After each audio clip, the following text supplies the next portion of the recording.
1985-87 এই একাডেমিক ইয়ার, যেটা এই দুটো একাডেমিক ইয়ার যে সময়টা আমি সায়েন্স কলেজে ছিলাম, ইনফ্যাক্ট বলতে গেলে প্রথম স্পেকট্রোস্কোপি ওনার কাছ থেকেই শেখা। মানে আমাদের সবারই, যারা আমরা এখানে ফিজিক্যাল কেমিস্ট্রি আসে, আমাদের জেনারেল এক্সপিরিয়েন্স হচ্ছে আমরা কিন্তু প্রথম স্পেকট্রোস্কোপি, যদিও একটা ফিজিক্যাল কেমিস্ট্রি সাবজেক্ট, কিন্তু এটা কিন্তু আমাদের কাছে প্রথম ইন্ট্রোডিউস করা হয় একটা ইনঅর্গানিক কেমিস্ট্রি সাবজেক্ট হিসেবে।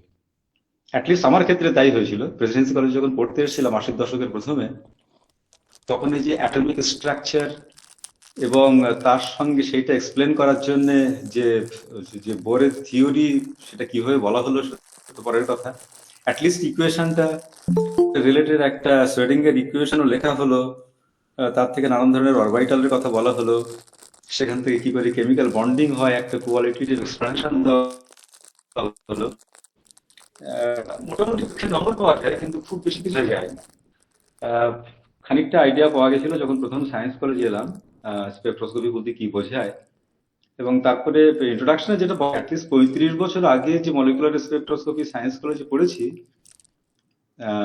খানিকটা জিনিস এখন তার আমাদের আন্ডার গ্রাজুয়েট সিলেবাসে চলে এসেছে ক্যালকাটা ইউনিভার্সিটি, যাদবপুর ইউনিভার্সিটিতে। কিন্তু রূপটা কিন্তু বিশেষ বদলায়নি, প্রায় একই রকম জিনিস। স্পেকট্রোস্কোপিতে সেই rotational spectroscopy, vibrational spectroscopy, partly electronic spectroscopy. NMR স্পেকট্রোস্কোপিটা পড়ানো হয়, মাস স্পেকট্রোমেট্রি এবং এনএমআর স্পেকট্রোস্কোপি দুটোই হচ্ছে একটা অর্গানিক কেমিস্ট্রির একটা পার্ট হিসেবে। মানে দুটোই আসে অ্যাজ এন অ্যানালিটিক্যাল টেকনিক হিসেবে। অ্যানালিটিক্যাল টেকনিক হলেও সুবীরবাবু কিন্তু সায়েন্স কলেজে আমাদের সময় উনি কিন্তু অ্যানালিটিক্যাল কেমিস্ট্রি সাবজেক্ট পড়াতেন। ইনফ্যাক্ট যারা যারা অ্যানালিটিক্যাল কেমিস্ট্রিতে স্পেশালাইজেশন নিয়েছিল তাদের কাছে উনি পড়েছিলেন, যদিও উনি সেলিব্রেটেড ফিজিক্যাল কেমিস্ট্রি টিচার হিসেবে আমাদের সবার কাছে পরিচিত। এখন আমি যতটুকু জানি যে মোস্ট ফেমাস অ্যানালিটিক্যাল কেমিস্ট্রি যারা, পার্টিকুলারলি অ্যানালিটিক্যাল কেমিস্ট্রির রমরমা কিন্তু আমেরিকাতে, এটা আর কোনো দেশে নয়।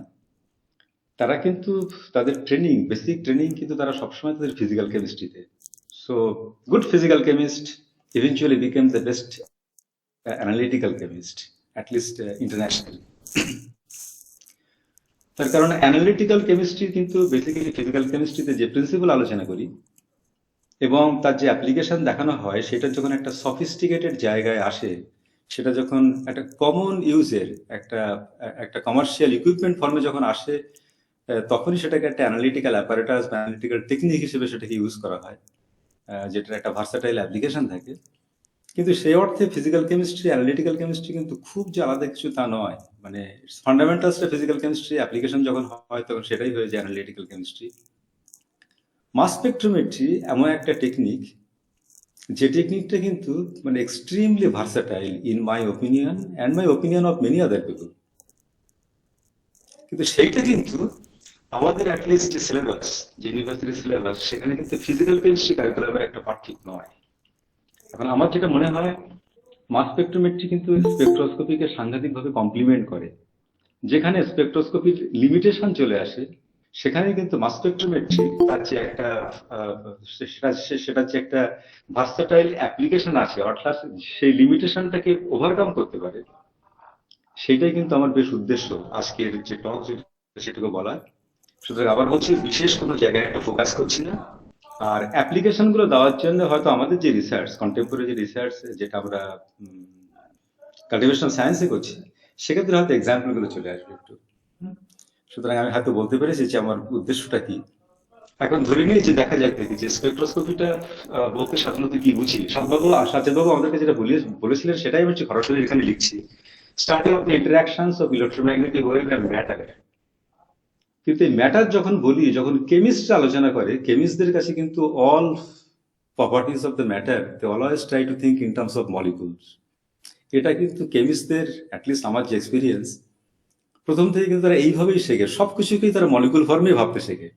ইনফ্যাক্ট থার্মোডাইনামিক এক্সপ্লেনেশনও পর্যন্ত, যেখানে কোনো স্ট্রাকচার নেই, যেখানে কোনো মলিকুলার ব্যাপার নেই, সেটাও কিন্তু ওই প্রথম থেকে লোকে চেষ্টা করে তাহলে কি মলিকুলার ফর্মের একটা এক্সপ্লেনেশন কিছুকে দেওয়া যায়। হয়তো স্ট্যাটিস্টিক্যাল মেকানিক্স যখন তার মধ্যে ঢোকানো হয়, স্ট্যাটিস্টিক্যাল থার্মোডাইনামিক্স, সেখানে ডেফিনেটলি মলিকুল, তার number of vibrational modes, rotational modes, degrees of freedom, সেখান থেকে কি করে একটা ম্যাক্রোস্কোপিক প্রপার্টি এক্সপ্লেন করা যায়, সেভাবেই আসে। কিন্তু থার্মোডাইনামিক্স যেভাবে আমাদের কাছে ইন্ট্রোডিউস করা হয় সেখানে কিন্তু মলিকুলের কোনো কনসেপ্ট থাকে না। আহ, কিন্তু মলিকুল হিসেবে ভাবতে ম্যাটারকে এটা কিন্তু কেমিস্ট্রি সবসময় ভালোবাসে। Any kind of property they try to explain in terms of molecule. সুতরাং স্পেকট্রোস্কোপি মোস্টলি কেমিস্টদের কাছে atomic and molecular spectroscopy. Of course condense matter theory সেভাবে ভাববে না, তারা অন্যভাবে দেখবে জিনিসটা।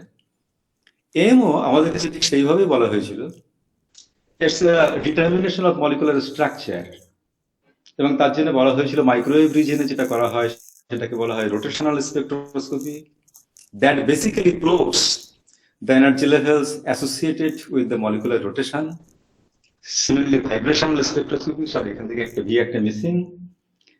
Nuclear magnetic resonance spectroscopy. In fact professor Mihir Chowdhury কাছে যখন আমরা স্পেকট্রোস্কোপি শিখলাম সায়েন্স কলেজে, তখন কিন্তু উনি স্পেকট্রোস্কোপি ইন্ট্রোডিউস করলেন কিন্তু এনএমআর থেকে।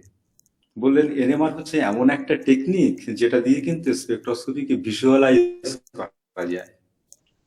রোটেশন, ভাইব্রেশন বা ইলেকট্রনিক স্পেকট্রোস্কোপি কিন্তু জিনিসটাকে ভিজুয়ালাইজ করা যায় না।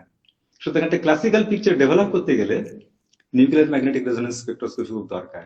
সুতরাং এইটা ওনার কাছ থেকে এই জিনিসটা শুনে পার্টলি উনি যেটা বলেছিলেন, আমি নিজে প্রচুর পড়াশোনা করে দেখেছি, যে nuclear magnetic resonance spectroscopy should be a part of physical chemistry curriculum. In fact সূর্যবাবু আমাদের পড়িয়েছিলেন নিউক্লিয়ার ম্যাগনেটিক রেজোনেন্স স্পেকট্রোস্কোপি, কিন্তু but much theoretical aspect of that.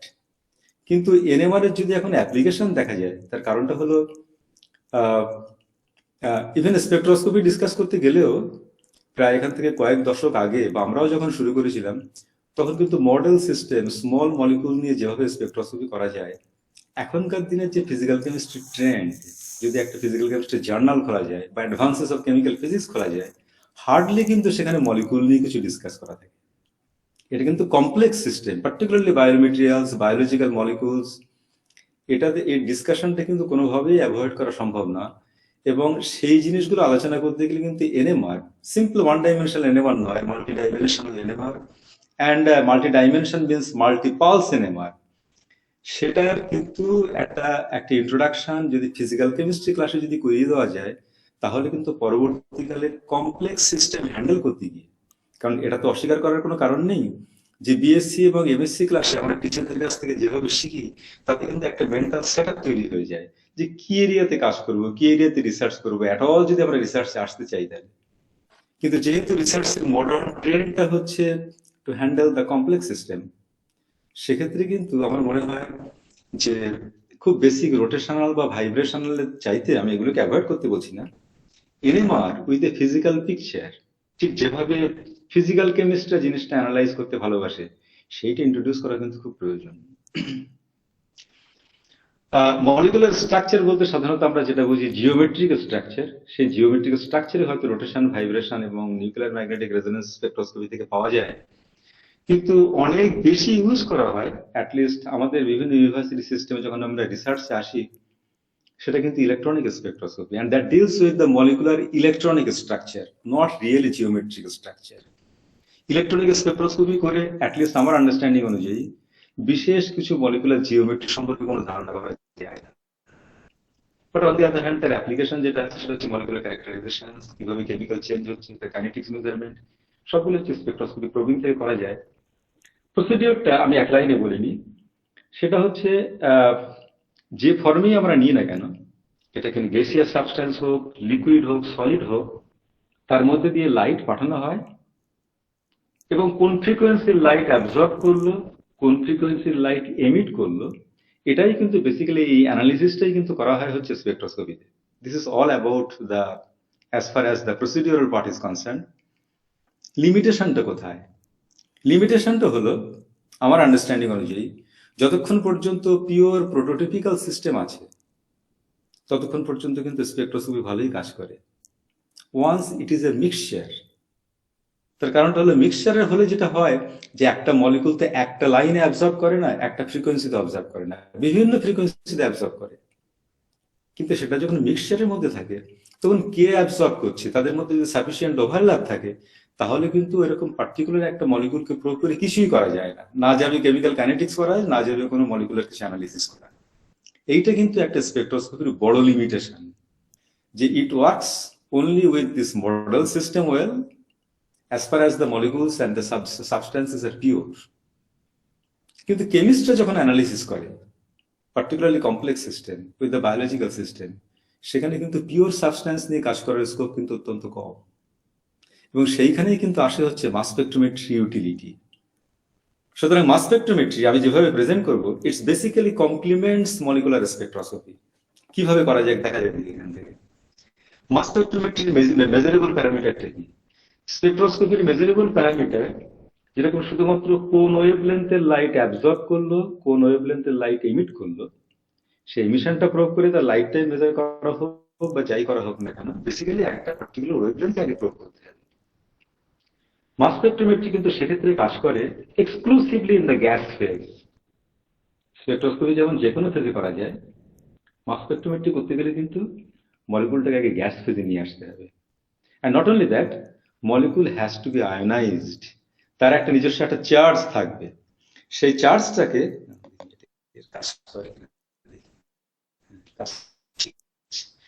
যদি বলি আমি এখান থেকে জেড, আর মলিকুলার মাস যদি হয় হচ্ছে এম, তাহলে এম বাই জেড এইটাই কিন্তু মানে মেজারেবল প্যারামিটার।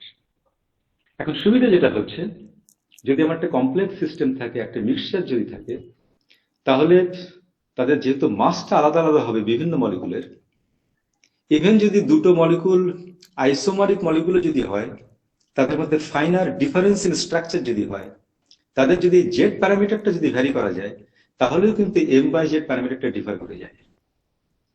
সুতরাং কমপ্লেক্স সিস্টেমে যেখানে স্পেকট্রোস্কোপি খুব বেশি ফ্রুটফুল হচ্ছে না, মাস স্পেকট্রোমেট্রি অ্যাপ্লাই করলে কিন্তু সেক্ষেত্রে মলিকুলগুলোকে এম বাই জেড অনুযায়ী সেগুলোকে সেপারেট করা যায়। And once you separate then, then individual system নিয়ে কিন্তু আবার সেই স্পেকট্রোস্কোপি করা সম্ভব। সুতরাং in that sense mass spectrometry কিন্তু মলিকুলার স্পেকট্রোস্কোপিকে কমপ্লিমেন্ট করে। এখন প্রশ্ন উঠতে পারে, মলিকুলকে যেই আমি আয়োনাইজ করলাম, তাহলে কি সেই মলিকুলটা আর মলিকুল থাকলো? তার থেকে তো একটা ইলেকট্রন বার করে নিলাম, সে তো সাংঘাতিকভাবে কিছু চেঞ্জ হয়ে গেল। এখন এটা ডিপেন্ড করছে, যদি একটা হাইড্রোজেন অ্যাটমকে বা হাইড্রোজেন মলিকুলকে যদি আমি আয়োনাইজ করি, তাহলে যে এফেক্ট হয়, একটা বড় মলিকুল যদি হয়, একটা বড় বায়োলজিক্যাল মলিকুল যদি হয়, তার একটা বিশেষ কর্নারে যদি আমি একটা বেসিক্যালি আয়ন তৈরি করি, তাহলে কিন্তু সেটা তার ওভারঅল স্ট্রাকচারে, জিওমেট্রিক স্ট্রাকচারে কিন্তু বিশেষ কোনো চেঞ্জ হয় না। সেই অর্থে কিন্তু mass spectrometry it works well as, মানে যখন মলিকুলার সাইজটা যখন বড় হয়। এমটা কি? এমটা কিন্তু versatile, molecular characterization followed by separation. অর্থাৎ এম বাই জেড যখন তৈরি ভাগ করতে পারলাম, সঙ্গে সঙ্গে কিন্তু according to M by Z সেগুলোকে আমি সেপারেট করতে পারলাম। যেই সেপারেশন করলাম, ইন্ডিভিজুয়াল স্পিসিস গুলোকে নিয়ে তখন আমি ক্যারেক্টারাইজ করতে পারি।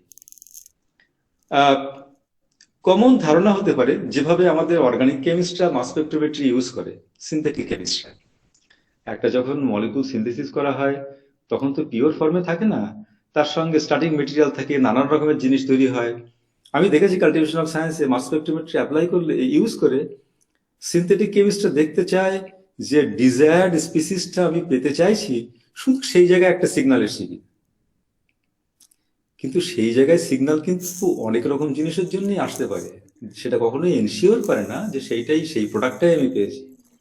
সেক্ষেত্রে কিন্তু ফিজিক্যাল কেমিস্ট্রি একটা বড় রোল আছে এইভাবে, যে mass spectrometry in the kind of advancements are made, সেটা কিন্তু এই একদম যেভাবে, যে প্রিন্সিপাল মেথডে রোটেশনাল স্পেকট্রোস্কোপি একটা মলিকুলার স্ট্রাকচারকে ডিটারমাইন করে।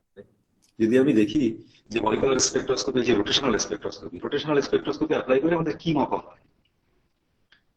সাধারণত আমাদের বিএসসি কেমিস্ট্রি ক্লাসে কিন্তু আমরা ডায়াটমিক মলিকুল অথবা সিম্পল ট্রায়াটমিক মলিকুল পর্যন্ত থেমে যাই। সেখানে কিন্তু রোটেশনাল স্পেকট্রাম মেজার করে একটা মলিকুলের বেসিক্যালি যেটা মেজারেবল প্যারামিটার, সেটা হচ্ছে moment of inertia about 3 different axis. So I axis, y axis এবং জেড অ্যাক্সিস, অথবা মলিকুলার ফিক্সড এবিসি অ্যাক্সিস, এটা মলিকুলার যদি আমরা মোমেন্ট অফ ইনার্শিয়াটা বার করতে পারি, তাহলে ওই মোমেন্ট অফ ইনার্শিয়াটা যদি আমার এই হয়, তাহলে কত বন্ড অ্যাঙ্গেল হবে, কত বন্ড লেন্থ হবে, এইভাবে ফিট করিয়ে কিন্তু বেসিক্যালি মলিকুলার স্ট্রাকচার বার করা হয় রোটেশনাল স্পেকট্রোস্কোপি অ্যাপ্লাই করে। ভাইব্রেশনাল স্পেকট্রোস্কোপি যেভাবে অ্যাপ্লাই করা হয় সাধারণত কেমিস্টদের কাছে, একটা মলিকুল নিয়ে সাধারণত কেমিস্টরা দেখতে চেষ্টা করে, আচ্ছা যদি পলিঅ্যাটমিক মলিকুল হয় তাহলে ওই স্ট্রেচিং ভাইব্রেশনটা কোথায় আসে, একটা যদি কার্বনিল গ্রুপ থাকে তাহলে সেটা কোথায় আসে, অ্যামাইড গ্রুপ থাকলে সেটা কোথায় আসে। ইটস এ পিওর কিন্তু একটা বেসিক্যালি একটা ফিঙ্গারপ্রিন্টের সঙ্গে ম্যাচিং করা। কিন্তু ভাইব্রেশনাল স্পেকট্রোস্কোপির যে ফান্ডামেন্টালসটা আমাদের আন্ডার গ্রাজুয়েট ক্লাসে বা এমএসসি ক্লাসে পড়ানো হয়, সেটা যখন আবার অ্যাপ্লিকেশন আছে রিসার্চে, হার্ডলি কিন্তু সেটা খুঁজে পাওয়া যায়। কারণ আমাদের দেশেও যদি দেখা যায় যে কজন লোক পিওর ভাইব্রেশনাল স্পেকট্রোস্কোপি তাদের যে রিসার্চের বিষয় একেবারেই কিন্তু নেই। সুতরাং যে জিনিসগুলো আমরা আন্ডার গ্রাজুয়েট লেভেলে শিখি বা এমএসসি লেভেলে শিখি, যেটাতে জোর দেওয়া হয় রোটেশনাল এবং ভাইব্রেশনাল স্পেকট্রোস্কোপি, সেইটার কিন্তু রিসার্চ লেভেলে ফিজিক্যাল কেমিস্ট্রি অ্যাপ্লাই ইউজ করছে, এটা কিন্তু খুব কম। কারণ আমাদের দেশের মধ্যে মাত্র একটা গ্রুপ আছে যারা রিসার্চের জন্য রোটেশনাল স্পেকট্রোস্কোপি অ্যাপ্লাই করে, আইআইসি ব্যাঙ্গালোরের প্রফেসর অরুণানের গ্রুপ। তেমনি ভাইব্রেশনাল স্পেকট্রোস্কোপি পার্টলি আমাদের গ্রুপ করি, আর দু চারটি গ্রুপ, মাত্র হ্যান্ডফুল অফ গ্রুপ আছে যারা শুধুমাত্র ভাইব্রেশনাল স্পেকট্রোস্কোপি করে। But on the other hand electronic স্পেকট্রোস্কোপির অ্যাপ্লিকেশনটা অনেক বেশি ভার্সেটাইল, কিন্তু পরে সেটা আসছি। আগে বলিনি মাস স্পেকট্রোমেট্রি কি কি করতে পারে। সুতরাং ডিটারমিনেশন অফ মলিকুলার স্ট্রাকচার, এই স্ট্রাকচার ডিটারমিনেশন কিন্তু মডার্ন যে মেথড সেটা বেসিক্যালি রোটেশনাল স্পেকট্রোস্কোপিকে কমপ্লিমেন্ট করে। কিভাবে? যদি একটা কমপ্লেক্স মলিকুল হয় তাহলে কিন্তু রোটেশনাল স্পেকট্রোস্কোপি প্র্যাকটিক্যালি কাজ করে না, সেখানে কিন্তু মাস স্পেকট্রোমেট্রিক্যালের যে মডিফাইড ভার্সন সেটা কিন্তু খুব এফেক্টিভ, এবং সেইটা কিভাবে এফেক্টিভ সেটা আমি দেখাবো। এছাড়াও যেটা করা হয় হচ্ছে প্রবিং রিয়াকশন ডায়নামিক্স। একটা আমরা সাধারণত সলিউশন ফেজে যখন করি তখন কেমিক্যাল কাইনেটিক্স করি, আমরা আরআরকে থিওরি, আরআরকেএম থিওরি এ সমস্ত এমএসসি ক্লাসে আমরা ইন্ট্রোডিউস করতে চলেছি। কিন্তু এইটা যদি আমরা দেখি যে আমরা বেসিক্যালি দুটো মলিকুল কোলাইড করছে, একটা কোলিশনাল এনার্জিটাই বেসিক্যালি কেমিক্যাল রিয়াকশনে হেল্প করছে। কিন্তু এই এনার্জিটাকে আমি কিভাবে আমি এটাকে টিউন করতে পারি?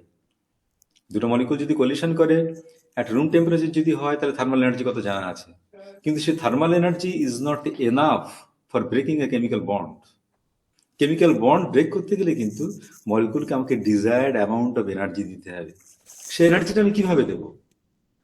সুবিধা যেটা হচ্ছে, যদি একটা মলিকুলকে আমি যদি একটা বিনাইন আয়ন তৈরি করতে পারি, তাহলে আয়নটা কিন্তু ইলেকট্রিক ফিল্ডে রেখে সেটাকে আমি অ্যাক্সেলারেট করতে পারি। যেই সেটা অ্যাক্সেলারেটেড হলো, তাহলে যদি আমার একটা বাদ গ্যাস থাকে যার সঙ্গে অ্যাক্সেলারেটেড মলিকুলটা কোলাইড করে একটা কেমিক্যাল রিয়াকশন করবে, আমি কিন্তু তাহলে ডিজায়ার্ড ওয়েতে কিন্তু আমি তার কাইনেটিক এনার্জিটাকে টিউন করতে পারি। এবং এটা টিউন করতে গেলে আমার যেটা দরকার, মলিকুলকে ডিজায়ার্ড ওয়েতে অ্যাক্সেলারেট করা প্রয়োজন। এবং শুধু তাই নয়, পার্টিকুলার যে স্পিসিসগুলোর সঙ্গে আমি কেমিক্যাল রিয়াকশন করছি সেটা যে সেই স্পিসিস, অন্য কোনো স্পিসিস নয়, এই জিনিসগুলোকেও কিন্তু একটা মাস স্পেকট্রোমেট্রিক সিস্টেমের মধ্যে কন্ট্রোল করা যায়। শুধু তাই নয়, থার্মোডাইনামিক্সে যেমন বেসিক্যালি আমরা যখন particularly first law of thermodynamics করার পরে আমরা এনথ্যালপি টার্মটা, enthalpy of formation, enthalpy of chemical reaction, এই সমস্ত কথাবার্তা যখন বলতে চেষ্টা করি, তখন কিন্তু সেই সমস্ত কেমিক্যাল রিয়াকশনগুলোর পার্টিকুলারলি থার্মোকেমিক্যাল প্যারামিটার, এটাও কিন্তু মাস স্পেকট্রোমেট্রিক সিস্টেমে একমাত্র প্রিসাইজলি বার করা যায়। কিন্তু এত ভার্সাটাইল অ্যাপ্লিকেশন থাকা সত্ত্বেও কিন্তু আমরা ফিজিক্যাল কেমিস্ট্রি কারিকুলামে মাস স্পেকট্রোমেট্রিকে আমরা ইন্ট্রোডিউস করিনি। এখন তার কারণটা কি সেটা আমি অতটা ডিটেলস জানি না, কিন্তু আমি যেটা বলতে চাইবো সেটা হচ্ছে যে এটা বোধহয় করাটা ভালো, ইন দ্য সেন্স, মানে আমার ব্যক্তিগত আইডিয়া অনুযায়ী। প্রসিডিউরটা কি?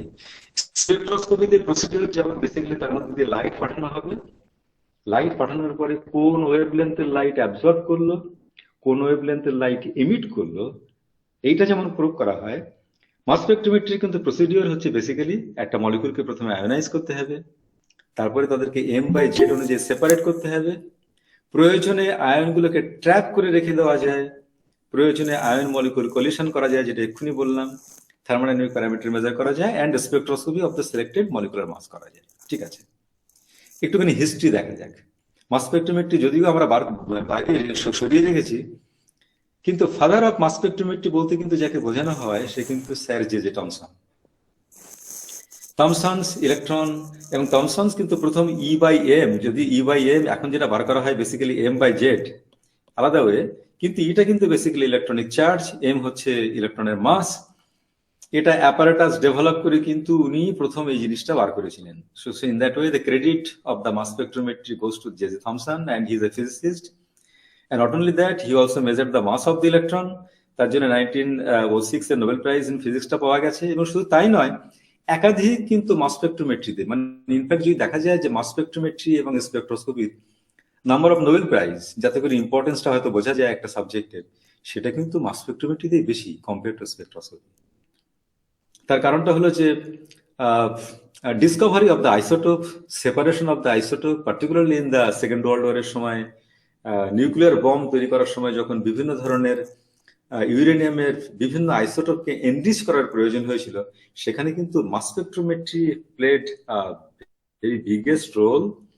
মডার্ন মাস স্পেকট্রোমেট্রি বলতে গিয়ে কিন্তু আমি পরে আসছি, যেমন উইলফ্রাম পলকে দেওয়া হয়েছিল 1989-এ পল ট্র্যাপ ডেভেলপ করার জন্য, অর্থাৎ কি করে একটা বেসিক্যালি একটা সিঙ্গেল আয়নকে ট্র্যাপ করে রেখে দেওয়া যায়। সেখানে যেটা থাকে যে আমার এখানে ওই ধরনের এটা নেই, বেসিক্যালি একটা সিলিন্ড্রিক্যাল একটা ইলেকট্রোড থাকে, এইটা হচ্ছে বেসিক্যালি সিলিন্ড্রিক্যাল ইলেকট্রোড, এবং তার দুদিকে দুটো ক্যাপ লাগানো থাকে, এবং তার মধ্যে একটা এসি এবং ডিসি ফিল্ড বেসিক্যালি কম্বাইন্ড হতে দেওয়া যায়, এবং দেখানো যায় যে for a particular M by Z a species can be trapped in an ion trap. Once it is trapped, then what you can do that you can do the spectroscopy of a single molecular ion. সুতরাং এই অর্থে কিন্তু spectroscopy এবং মাস spectrometry কিন্তু complement করে। এখানে just আমি একটা পিকচার দেখিয়েছি, এখানে ইন্টারনেট থেকে নেওয়া। এটা যেমন পল ট্র্যাপ, ঠিক সেরকম ভাবে একটা যদি এখান থেকে একটা কোয়াড্রুপল ট্র্যাপ যদি ইউজ করা হয়, কিছুই না, বেসিক্যালি চারটে রড, খুব সিম্পল, চারটে রডের মধ্যে যেটা দেওয়া হয় একটা combination of DC and RF voltage. একটা এই ডিসি অ্যান্ড আরএফ ভোল্টেজকে কম্বাইন করে একটা ডেফিনিট এম বাই জেড এর স্পিসিসকে কিন্তু এরকম ভাবে একটা বেসিক্যালি ট্র্যাপ করে রেখে দেওয়া যায়। সো এই ট্র্যাপিং যে রিজিয়নটা দেখানো হয়েছে এইখানে, কতগুলো মলিকুল এবং তাদের পার্টিকেল গুলোকে ট্র্যাপ করে রাখা হয়েছে, লেজার দিয়ে সেগুলোকে ইলুমিনেট করা হচ্ছে। এদের রমন স্পেকট্রোস্কোপি যেমন করা যায়, সেরকম ভাবে এদের ইলেকট্রনিক স্পেকট্রোস্কোপি, ভাইব্রেশনাল স্পেকট্রোস্কোপি যা করতে ইচ্ছা করে করা সম্ভব। ইভেন বড় মলিকুলের এবং মলিকুলের কোনো, যখন আমি ট্র্যাপের কথা বলছি বা মাস স্পেকট্রোমেট্রির কথা বলছি, সেখানে কিন্তু সাইজের কোনো লিমিটেশন নেই। Anything, any particle in principle can be trapped. Penning ট্র্যাপে কিন্তু সেরকম ভাবে পার্টিকুলারলি পেনিং ট্র্যাপটাকে কনভার্ট করে এখন যেটা করা হয়েছে সেটা হচ্ছে সাইক্লোট্রন রেজোন্যান্স মাস স্পেকট্রোমিটার। সেখানে কিন্তু একটা ডেফিনিট এম বাই জেড কে ট্র্যাপ করে টেম্পারেচারটাকে প্রায় নিয়ারলি ভেরি 4 কেলভিন টেম্পারেচার বা তার নিচে নিয়ে এসে সেখানে আয়ন মলিকুল রিয়াকশন করে থার্মোডাইনামিক প্যারামিটারটা বার করাটা কিন্তু কমন টেকনিক।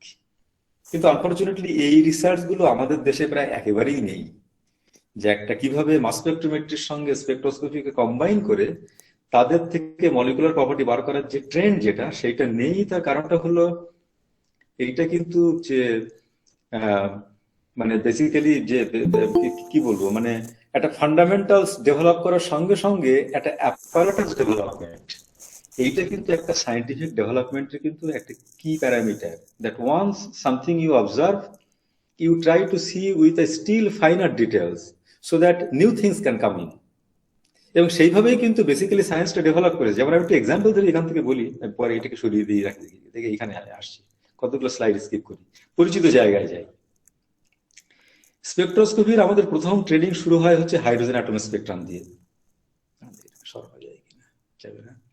হাইড্রোজেন অ্যাটম এইটা যেমন আমাদের এখনকার দিনে প্রায় হাই স্কুল লেভেলে 10+2 লেভেলেও যেমন পড়ানো হয়, তেমনি ইনঅর্গানিক কেমিস্ট্রিতে পড়ানো হয়। এখনকার দিনের ফিজিক্যাল কেমিস্ট্রিতে ইউনিভার্সিটিগুলোতে পড়ানো হয় কিনা আমি ঠিক এক্স্যাক্টলি জানি না, সেক্ষেত্রে আমার বন্ধুরা যারা আছে অডিয়েন্সে তারাই ভালো বলতে পারবে। কিন্তু সমস্ত স্পেকট্রোস্কোপির কিন্তু যে কোনো ধরনের ডেসক্রিপশন শুরু হয় হাইড্রোজেন অ্যাটমের স্পেকট্রাম দিয়ে।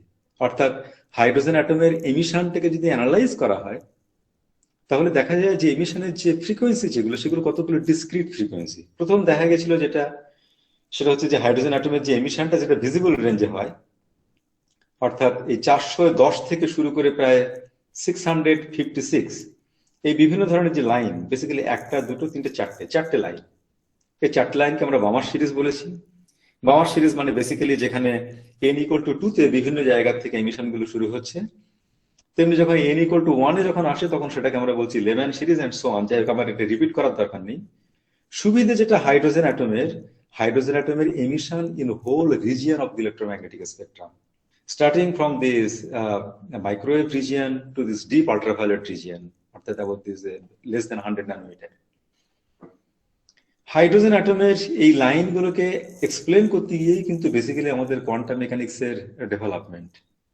সুতরাং আমার যেটা মনে হয় যে একটা স্পেকট্রোস্কোপির একটা যে বড় ইম্পর্টেন্স ইউনিভার্সিটিগুলোকে দেওয়া হয়, তাতে কিন্তু সাইমালটেনিয়াসলি একটা কোয়ান্টাম থিওরি, কোয়ান্টাম মেকানিক্স এবং তার অ্যাপ্লিকেশন, মানে একটাকে যে সাংঘাতিকভাবে কমপ্লিমেন্ট করে, সেটা কিন্তু স্পেকট্রোস্কোপির থ্রু দিয়ে দেখানো যায়। সেটা হয়তো অতটা বেশি আমাদের মাস স্পেকট্রোমেট্রি কাজে লাগে না, কারণ মাস স্পেকট্রোমেট্রি বেসিক্যালি কিভাবে একটা আয়নকে ট্র্যাপ করে রেখে দেওয়া যাবে এটা সম্পূর্ণ ক্লাসিক্যালি বোঝা যায়।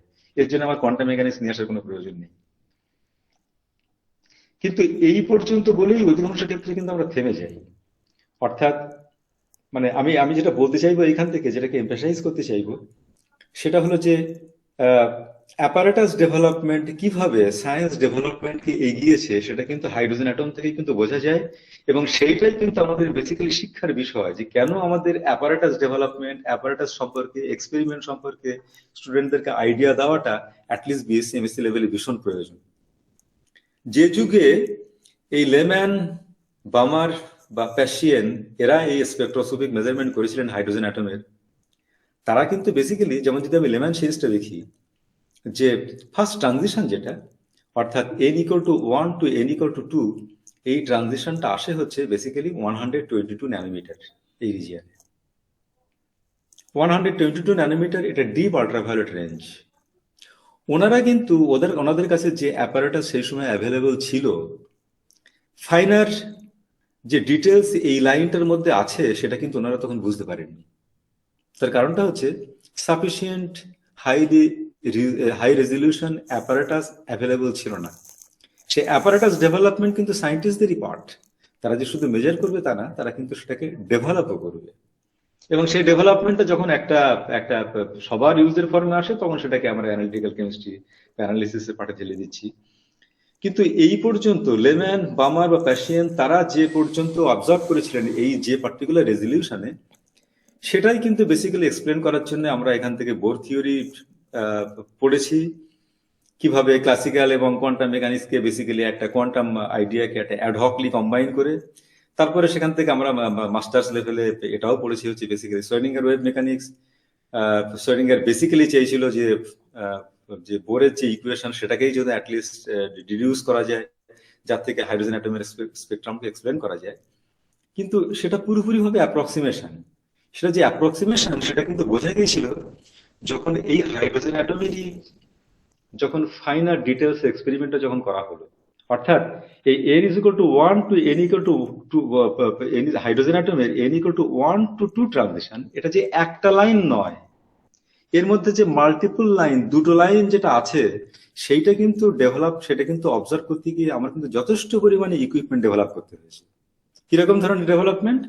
যে এই ট্রানজিশনটা ভেবে দেখুন, এটা আসে 122 ন্যানোমিটারে, তার মানে হচ্ছে basically several tense of thousand centimetre inverse. সেইখানে কিন্তু যে n=2 লেভেল যেটা, এটা কিন্তু একটা লেভেল নয়, বেসিক্যালি দুটো লেভেল, তাদের মধ্যে সেপারেশনটা হচ্ছে 0.365 সেন্টিমিটার ইনভার্স। এই সেপারেশনটা এক্সপ্লেন করতে গিয়েই কিন্তু সেক্ষেত্রে রিলেটিভিস্টিক কোয়ান্টাম মেকানিক্স এলো, সেটা ডিরাক এক্সপ্লেন করলেন। আমরা কেমিস্ট যারা, তারা কোয়ালিটেটিভলি বলি যে n=2, তার মানে হচ্ছে l=0 and 1। সো l=1 যখন স্পিন হাফের সঙ্গে কম্বাইন করলো, তখন বেসিক্যালি 3/2 পেলাম এবং আর একটা হাফও পেলাম। আর যদি l=0 ধরে নিই, তাহলে হাফের সঙ্গে কম্বাইন করলে আর একটা হাফ পেলাম। তার মানে হচ্ছে যে এই লোয়ার লেভেল যেটা, এটা বেসিক্যালি একটা ডিজেনারেট লেভেল, আর এই লেভেলটার কোনো ডিজেনারেসি নেই। কিন্তু এই ডিজেনারেসিটা অ্যাটলিস্ট যে নেই, এই দুটো লেভেলের মধ্যেও সেপারেশনটা কিন্তু এক্সপেরিমেন্টালি দেখানো হয়েছিল। ডিরাক সেটা এক্সপ্লেন করলেন, করে সেটাকে আমরা কোয়ালিটেটিভলি এক্সপ্লেন করতে পারি। ফার্দার এক্সপেরিমেন্ট যখন করা হলো, অর্থাৎ পার্টিকুলারলি ল্যাম্ব এবং রাদারফোর্ড, তারা দেখলেন যে এই যেটা আমরা ডিজেনারেট বলছি, অর্থাৎ দুটো লেভেল পাওয়া গেল, যেখানে আমার যে ভ্যালুটা হচ্ছে হাফ, যে ভ্যালুটা হাফ আসছে l=1 থেকে, আবার যে ভ্যালু হাফ আসছে l=0 থেকেও। কিন্তু এই দুটো লেভেল যে ডিজেনারেট নয়, তাদের মধ্যে যে স্টিল ফাইনার ডিফারেন্স যেটা আছে, তার মধ্যে সেপারেশনটা 0.0354 সেন্টিমিটার ইনভার্স।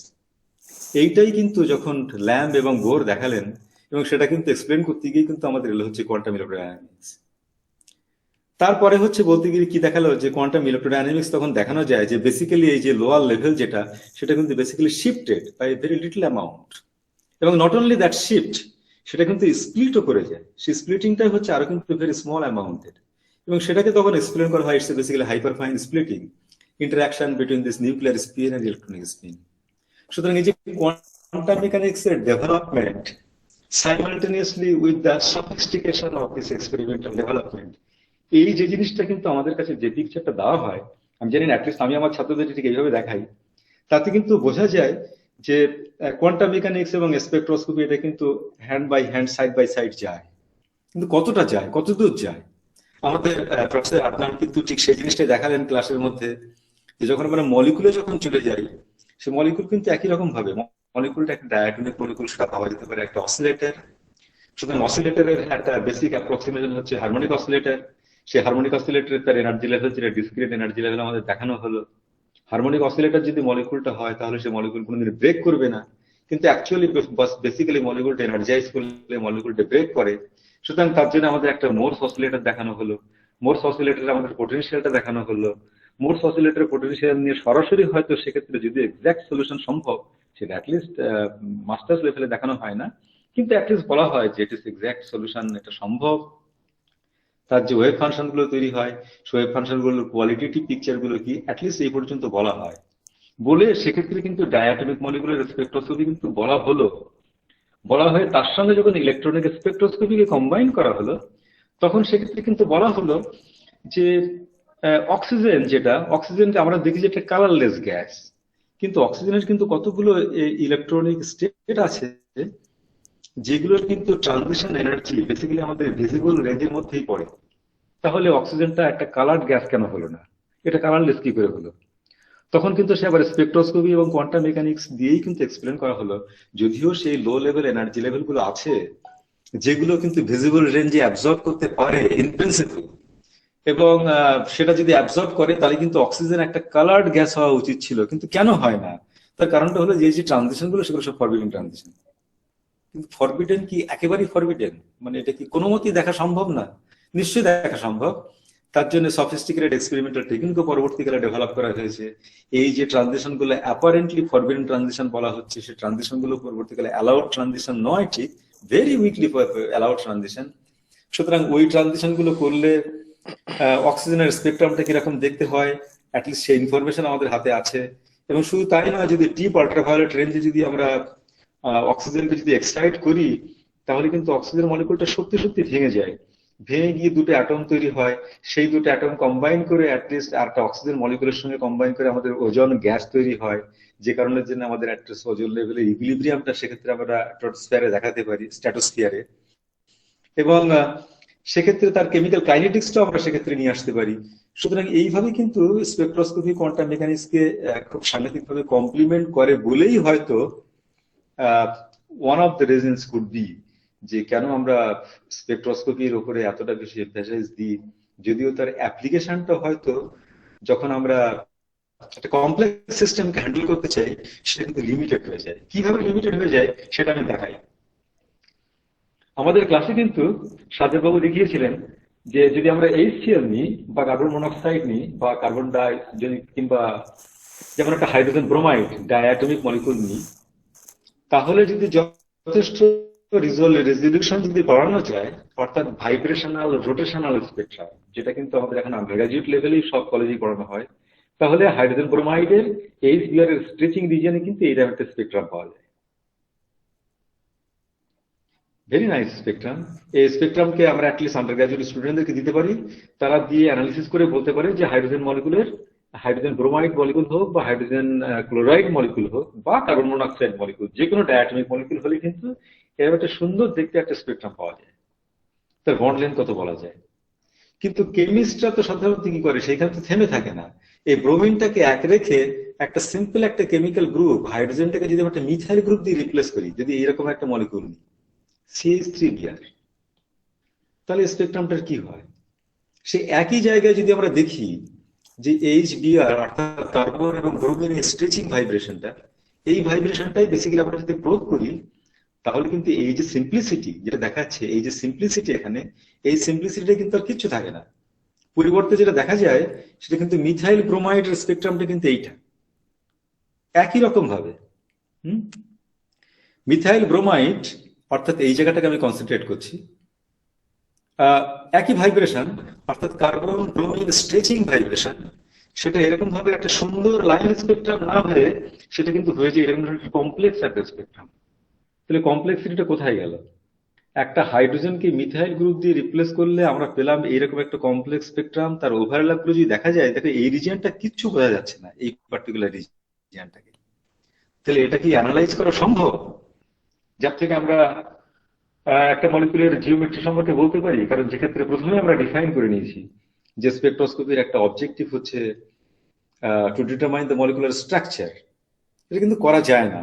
যেমন আমাদের ল্যাবে করেছে একটা মলিকুল, এটা বেসিক্যালি একটা এটা কিন্তু একটা অ্যাসিডিক অ্যাসিডের ডেরিভেটিভ, একটা ফ্লোরো অ্যাসিডিক অ্যাসিড, অর্থাৎ একটা অ্যাসিডিক অ্যাসিডের দুটো হাইড্রোজেনকে দুটো ফ্লোরিন দিয়ে রিপ্লেস করা হয়েছে। অর্থাৎ এইটা হচ্ছে মিথাইল গ্রুপ, তার থেকে দুটো হাইড্রোজেনকে ফ্লোরিন দিয়ে রিপ্লেস করা হলো, বাকিটা হচ্ছে অ্যাসিডিক অ্যাসিড, সো ডাইফ্লোরো অ্যাসিডিক অ্যাসিডের এই জায়গাটা ওইচ স্ট্রেচিংটা যদি প্রয়োগ করা যায় একই রকম স্পেকট্রাল রেজলিউশনে রেখে অ্যাপারেটাসটাকে, তাহলে কিন্তু যেটা পাওয়া যায় বেসিক্যালি এইরকম একটা স্পেকট্রাম, এই যেটা এখানে দেখানো হয়েছে।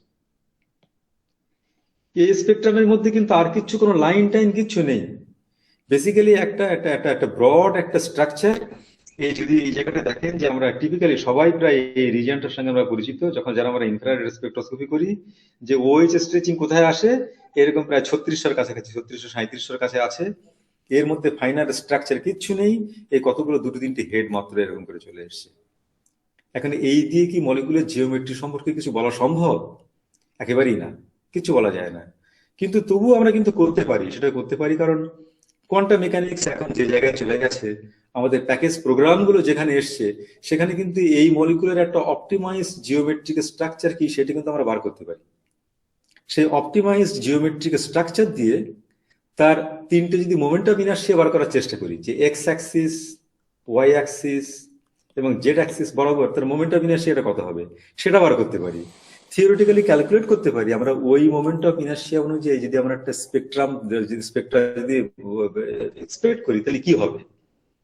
সেইভাবে কিন্তু সিমুলেশন করে এটা কিন্তু একটা একটা একটা স্পেকট্রাল সিমুলেশন কিন্তু করা যায়, ধরে নিয়ে যে যেভাবে আমরা অর্গানিক কেমিস্ট্রি বোঝাই যে এই সিঙ্গেল বন্ডের রেসপেক্টে এই মিথাইল গ্রুপকে বেসিক্যালি ঘোরানো যায়। যদি ঘোরানো যায় তাহলে কিন্তু এরকম ধরনের একটা পোটেনশিয়াল এনার্জি কার্ভ পাওয়া যাবে, যেক্ষেত্রে একটা বিভিন্ন ধরনের এই সিঙ্গেল বন্ডের রেসপেক্টে রোটেট করলে যেগুলোকে রোটামার বলা হয়, বিভিন্ন রোটামার পাওয়া সম্ভব। তাদের জিওমেট্রিক স্ট্রাকচার আলাদা, তাদের মোমেন্ট অফ ইনার্শিয়া আলাদা। সেই মোমেন্ট অফ ইনার্শিয়া অনুযায়ী যদি সেগুলোকে আমরা এই কোয়ান্টাম মেকানিক্যাল থিওরি অ্যাপ্লাই করে তার যদি একটা আমরা স্ট্রাকচার পাই, তার কিন্তু ইন্ডিভিজুয়াল এরকম পিকিউ আর ব্রাঞ্চ কিন্তু সিমুলেট করা যায়। যদিও তার ইন্ডিভিজুয়াল লাইন গুলোকে পাওয়া যাবে না, সেগুলো একটা সিমুলেট করে মোটামুটি এরকম একটা জিনিস দাঁড় করানো যায়, করে একটা পেপার পাবলিশ করা যায়। কিন্তু এর বেশি কিন্তু ডিটেলস কিচ্ছু বলা যায় না। কেন বলা যায় না, জিনিসটা কতটা কমপ্লেক্স আমি এক্সাম্পল হিসেবে বলছি। যেমন রিসেন্টলি এটা এগেন আমাদের গ্রুপের এক্সাম্পল বলছি। মানে এটা একটা একটা একটা মলিকুল, যে মলিকুলটা হচ্ছে বেসিক্যালি HONO। এটা হচ্ছে এটা হচ্ছে মলিকুলটা হচ্ছে এইটা HONO। HONO basically nitrous acid molecule. এখন নাইট্রাস অ্যাসিডটা কিন্তু এটা অত্যন্ত ইম্পর্টেন্ট মলিকুল আমাদের অ্যাটমসফিয়ারিক পয়েন্ট অফ ভিউ থেকে। তার কারণটা হলো যে এই মলিকুলটা তৈরি হয় হচ্ছে আমাদের সোকল্ড যেটাকে আমরা পয়জনাস গ্যাস বলি, নানান ধরনের অটোমোবাইল থেকে তৈরি হয় নাইট্রোজেন ডাইঅক্সাইড, যেটা আমরা বলি অ্যাটমসফিয়ারিক পলিউট্যান্ট, তার থেকে কিন্তু এইটা তৈরি হয়। আর সূর্যের আলো যেই এই মলিকুলটার উপরে পড়ে, সেই মলিকুলটা ভেঙে গিয়ে তৈরি করে হচ্ছে একটা ওএইচ র্যাডিকাল, আর ওটা হচ্ছে একটা নাইট্রিক অক্সাইড, এরকম ধরনের একটা দুটো মলিকুল তৈরি করে। এই ওএইচ র্যাডিকালটা কিন্তু এটাকে বলা হয় বেসিক্যালি অ্যাটমসফিয়ারিক ক্লিনজার। আমাদের এই যে এত পলিউট্যান্ট আমরা অ্যাটমসফিয়ারে রিলিজ করি, সেটার কিন্তু সবটাই প্রায় বলতে গেলে যেগুলো ভোলাটাইল, সেগুলো একমাত্র ডিগ্রেডেশন হয় হচ্ছে ওএইচ র্যাডিকালের সঙ্গে রিয়াকশনের জন্য, এবং তার 60% সোর্স কিন্তু হচ্ছে এই নাইট্রাস অক্সাইড, নাইট্রাস অ্যাসিড। এখন এই নাইট্রাস অ্যাসিডকে আমরা ক্যারেক্টারাইজ করবো কি করে? কারণ অ্যাটমসফিয়ার তো একটা বেসিক্যালি স্যুপ, তার মধ্যে মানে শয়ে শয়ে বিভিন্ন ধরনের মলিকুল আছে, কিন্তু সেটা করতে গেলে কিন্তু ভেরি হাই রেজলিউশন না হলে সেটাকে কিন্তু সেপারেট করা যায় না। তো সেটাকে ক্যারেক্টারাইজ করার জন্য আমরা ল্যাবরেটরিতে নাইট্রাস অক্সাইড অ্যাসিড, নাইট্রাস এই HNO গ্যাস তৈরি করেছি। করে যখন সেটা স্পেকট্রাম রেকর্ড করা হলো, ভেরি হাই রেজলিউশন, মানে রেজলিউশনটা দেখলে বোঝা যাবে, যেমন যারা ইনফ্রারেড স্পেকট্রোস্কোপি একটু করে তারা দেখলে বুঝতে পারবে। যেমন ধরুন আমরা 1 to 75.4 থেকে 1 to 75.9 অর্থাৎ 0.5 ওয়েভ নাম্বারের মধ্যে কিন্তু এতগুলো লাইন চলে এসছে, ইনফ্রারেড লাইন। এইটা কিন্তু নর্মালি পাওয়া সম্ভব নয়, unless it is a very high resolution apparatus. সুতরাং আমরা যে অ্যাপারেটাস যেটা ইউজ করি, বিভিন্ন ধরনের লেজার, সেগুলো একটা কোয়ান্টাম ক্যাসকেড লেজার, সেটার spectral resolution about nearly 10,000 of centimetre inverse, তাই দিয়ে করা যায়। কারণ করে গিয়ে এই নাইট্রাস অ্যাসিড মলিকুলটা গ্যাস ফেজে সিনথেসাইজ করে তার এই স্পেকট্রামটা কিন্তু ল্যাবরেটরিতে মেজার করা হলো। এখন এই স্পেকট্রামটা কি পিওর নাইট্রাস অক্সাইডের স্পেকট্রাম, সেটা আমি বুঝবো কি করে? কারণ মাস স্পেকট্রোমেট্রি তো এর সঙ্গে কম্বাইন করা হয়নি, শুধু একটা স্পেকট্রামটা তো বোঝা যায় না মলিকুলটা কি। তো এই অসুবিধার জন্য যেটা প্রয়োজন সেটা হচ্ছে তার কিন্তু এই রিজিয়নে স্পেকট্রামটাকে সিমুলেট করা প্রয়োজন। সিমুলেশনের জন্য কিন্তু এখনকার দিনে নানান ধরনের এরকম ধরনের একই রকম ভাবে কোয়ান্টাম মেকানিক্যাল নানান ধরনের সিমুলেশন প্রোগ্রাম পাওয়া যায়। সেই সিমুলেশন প্রোগ্রামটা কিন্তু চালিয়ে বেস্ট যে লাইনগুলো পাওয়া যাচ্ছে সেটা হচ্ছে এইটা, এই নিচের যেটা লাল দিয়ে দেখানো হয়েছে। কারণ এইটার সঙ্গে না ওপরেরটা কিন্তু কালোটা কিন্তু পুরোপুরি মেলে না। এতে বোঝা যায় যে এর মধ্যে কিছু কিছু ইম্পিউরিটি আছে। সেটা বুঝবো কি করে? বোঝার কোনো উপায় নেই। তার কারণটা হলো এদের যে কনসেন্ট্রেশন, যেটা অ্যাটমসফিয়ারে কিন্তু এটা কনসেন্ট্রেশন হচ্ছে পার্ট পার বিলিয়ন লেভেলের কনসেন্ট্রেশন। এই পার্ট পার বিলিয়ন লেভেলে যদি অন্যান্য গ্যাস থাকে, সেটা অ্যানালাইজ করাটা ভেরি ডিফিকাল্ট, ভেরি ডিফিকাল্ট। তো নাইট্রোজেন ডাইঅক্সাইডের যদি ঠিক একই রকম ভাবে স্পেকট্রাল সিমুলেট করা যায়, দেখা যায় যে এই রিজিয়নে না একটা এরকম ধরে দুটো লাইন থাকে। সুতরাং এই লাইন থেকে অ্যানালাইজ করলে বোঝা যায় যে কিছু কিছু নাইট্রোজেন ডাইঅক্সাইডের সেখানে ইম্পিউরিটি আছে। সুতরাং মানে কোন একটা জিনিসকে যদি লো রেজলিউশনে দেখি, সেটাকে অ্যানালাইজ করা বা সেটাকে বোঝা একটা মোটামুটি একটা কোর্স হইতে বোঝা যতটা সহজ, যেই আমরা একটা হাই রেজলিউশনে একটা বড় মাইক্রোস্কোপ দিয়ে ডিটেলস দেখতে চেষ্টা করব, সেটার অ্যানালিসিসটা তখন কিন্তু সহজ নয়। সেটা কিন্তু spectral analysis becomes extremely difficult technique. মানে অ্যানালিসিসটাই হয়ে যায় ডিফিকাল্ট। মেজারমেন্ট যেমন ডিফিকাল্ট, অ্যানালিসিসটা তেমনি ডিফিকাল্ট। একটা পেপার পাবলিশ করতে গেলে 3 থেকে 4 বছর লেগে যায় সেই জিনিসটা অ্যানালাইজ করতে গিয়ে। সুতরাং naturally this fields are not the choice of the typically of the students. কারণ 4-5 বছর কাটালে কিন্তু একটার বেশি কোনো মতেই পেপার করা সম্ভব নয়। যাই হোক, তো এইটা হচ্ছে ডিফিকাল্টিস গুলো বলতে চাইছি এখান থেকে করে। কিন্তু ডিফিকাল্টিস গুলো বলতে গেলেও কিন্তু সেক্ষেত্রে এই ডিফিকাল্টিস গুলো মাস স্পেকট্রোমেট্রি কিভাবে কিন্তু কমপ্লিমেন্ট করতে পারে। যখন আমরা একটা বড় সিস্টেমে যাই, সেইটা কিন্তু আমি একটুখানি আগে থেকে এবার করে বলিনি। দেখো, মাস স্পেকট্রোমেট্রিক ডেভেলপমেন্ট যেটা পল যেটা ডেভেলপ করেছিলেন, তার জন্য যে নোবেল প্রাইজ পেয়েছিলেন, এটা কিন্তু কোনো লিমিট নেই। যে কোনো ধরনের পার্টিকেলকেই কিন্তু একটা সিঙ্গেল পার্টিকেল, একটা সিঙ্গেল মলিকুল হিসেবে কিন্তু ট্র্যাপ করা সম্ভব। যে কোনো বায়োমলিকুলকে যদি আমরা প্রোটিন নিই, একটা ডিএনএ মলিকুল নিই, সেটাকে কিন্তু নর্মালি গ্যাস ফেজে নিয়ে আসা যায় না। কারণ সেটাকে হিট করলে প্রথমত আমরা জানি সেগুলো নন ভোলাটাইল মলিকুল। কিন্তু সেটাকে কি করে গ্যাস ফেজে নিয়ে আসা যায়, এটা কিন্তু একটা বিরাট ফিজিক্যাল কেমিস্ট্রি। একজন বায়োফিজিক্যাল কেমিস্ট, তার নাম হচ্ছে Malcolm Dole of the North West University, তিনি কিন্তু প্রথম দেখিয়েছিলেন যে কি করে একটা, যদি আমি পলিপেপটাইড নিই, পলিপেপটাইড বেসিক্যালি প্রোটিন, যেটা হচ্ছে একটা বেসিক আপনার শুধুমাত্র প্রাইমারি স্ট্রাকচার থাকলে সেটাকে আমরা পলিপেপটাইড বলছি, সেটাকে না ভেঙে কি করে সেটাকে গ্যাস ফেজে নিয়ে আসা যায়। তো সেটার জন্য যে মেথড, সেটা কিন্তু পিওর ফিজিক্যাল কেমিস্ট্রি ছাড়া আর কিছুই নয়। অর্থাৎ আমরা ঠিক যেরকম ভাবে আমরা এই এখনকার দিনে স্যানিটাইজার ইউজ করার জন্য যেভাবে আমরা সহজে ওই অ্যাটমাইজার ইউজ করি, অর্থাৎ সিরিঞ্জ ইউজ করি, ফসফস করে সব ভেপার বেরোচ্ছে, সেই মেথডেই কিন্তু জিনিসটাকে ভেপারাইজ করা হয়েছিল একটা ইলেকট্রিক ফিল্ড দিয়ে। যাতে করে একটা ইলেকট্রিক ফিল্ড অ্যাপ্লাই করলে কি, সেই এক্সাম্পলটা এরকম ভাবে দেখানো হয়েছে। বেসিক্যালি এখানে একটা হাইপোডার্মিক নিডল, সেই হাইপোডার্মিক নিডলের থেকে এই ব্যাক সাইড থেকে একটা লিকুইড ফ্লো করা হচ্ছে সিরিঞ্জের মধ্যে দিয়ে, প্রেসার দিয়ে এদিক থেকে। আর এইটাকে একটা কয়েক কিলোভোল্ট একটা একটা ইলেকট্রিক ফিল্ড এখানে অ্যাপ্লাই করা হয়েছে এর মাথাতে, এই জায়গাটায়। আর তার এপাশে থাকে বেসিক্যালি একটা গ্রাউন্ড লেভেল, যাতে করে এটাকে পুশ করলে যেটা হয়, যে ভেপারটা বেরিয়ে আসে, সেগুলো কিন্তু ফাইনাল ড্রপলেটস। এই ড্রপলেটস কিন্তু বেসিক্যালি সব চার্জ ড্রপলেট, এরকম ধরনের চার্জ ড্রপলেট বলা হয়। এই চার্জ ড্রপলেট গুলোকে যদি এভাপোরেট করতে শুরু করে, তাহলে দেখা যায় যে যখন সমস্ত সলভেন্ট মলিকুলগুলো এখান থেকে এভাপোরেট করে বেরিয়ে বেরিয়ে যাচ্ছে, চার্জের সাইজটা ছোট হয়, ছোট হলে তারপরে সেখানে একটা কুলম্বিক রিপালশন হয়, অর্থাৎ কুলম্বিক রিপালশনের জন্য এই ছোট ছোট ড্রপলেট গুলোকে ডিসইন্টিগ্রেট করে যায়। ডিসইন্টিগ্রেট করে কিন্তু একটা জায়গায় আসা সম্ভব যেখানে শুধুমাত্র একটা একটা basically one molecule carrying with the charge. সেটা একটা চার্জ হতে পারে, দুটো চার্জ হতে পারে, তিনটে চার্জ হতে পারে। যতক্ষণ পর্যন্ত কুলম্বিক রিপালশন এবং একটা চার্জ যদি সেটা বাইন্ড করে, তার জন্য যে বন্ডিং এনার্জি, এই দুটো কম্প্রোমাইজ করে যতক্ষণ পর্যন্ত সেটা স্টেবিলাইজ করতে পারে। সুতরাং এইভাবেই কিন্তু পুরো জিনিসটা, এটা কিন্তু একজন বায়োফিজিক্যাল কেমিস্ট জিনিসটাকে দেখালেন, সেটা কিন্তু অ্যাপ্লিকেশন দেখালো কিন্তু একজন বেসিক্যালি মাস স্পেকট্রোমেট্রিস্ট। সে পুরো জিনিসটাকে এরকম ভাবে ঠিক একই রকম ভাবে এটাকে ফ্লো করিয়ে একটা সিঙ্গেল একটা মলিকুলার চার্জ থেকে শেষ পর্যন্ত ওই বায়োফিজিক্যাল কেমিস্ট্রির আইডিয়াটাকে নিয়ে যখন একটা মাস স্পেকট্রোমেট্রির মধ্যে খুলে সেটার মাস দেখালেন, উনি সেখানে সেটা জিনিসটার জন্য নোবেল প্রাইজ পেলেন। ঠিক একই রকম ভাবেই কিন্তু এই যে ভদ্রলোক তানাকা কোচি, যিনি এখান থেকে 2002 নোবেল প্রাইজ পেয়েছিলেন, আইডিয়াটা ঠিক একই রকম ভাবে এই মেথড কিন্তু অনেকেই ইউজ করে। অর্থাৎ একটা বায়োমলিকুল নিয়ে একটা ম্যাট্রিক্স এর মধ্যে জিনিসটাকে ডোপ করা হলো, তারপর সেটাকে লেজার সেখানে ফোকাস করা হলো, সেখান থেকে মলিকুলগুলো যেগুলো বেরিয়ে আসছে সেগুলো ইন্ডিভিজুয়াল মলিকুলিতে চার্জ। সুতরাং কিভাবে একটা মলিকুলকে না ভেঙে একটা এনার্জি মলিকুলের মধ্যে সাপ্লাই করা যায় এবং সেটা গ্যাস ফেজে আসতে পারে। এবং আমরা যখন আরআরকেএম থিওরি পড়ি তখন তখন বলি যে সাফিসিয়েন্ট অ্যামাউন্ট অফ এনার্জি দেওয়া হলো, সে এনার্জি কিন্তু র্যান্ডামলি বিভিন্ন বন্ডের মধ্যে ডিসিপেট করে গেল, ডিসিপেট করে গেলে তারপরে সেটা যদি বন্ড এনার্জির থেকে বেশি হয় তখন একটা বন্ড ভেঙে যায়। কিন্তু মলিকুলটা কিন্তু এক্ষেত্রে ভাঙলো না, যদিও লেজার এনার্জি যেটা sufficient amount of energy it has been supplied to this matrix. সুতরাং এক্ষেত্রে এনার্জি ডিস্ট্রিবিউশনটা কিরকম ধরনের হয়, সেটা কিন্তু পিওর ফিজিক্যাল কেমিস্ট্রি রিসার্চ।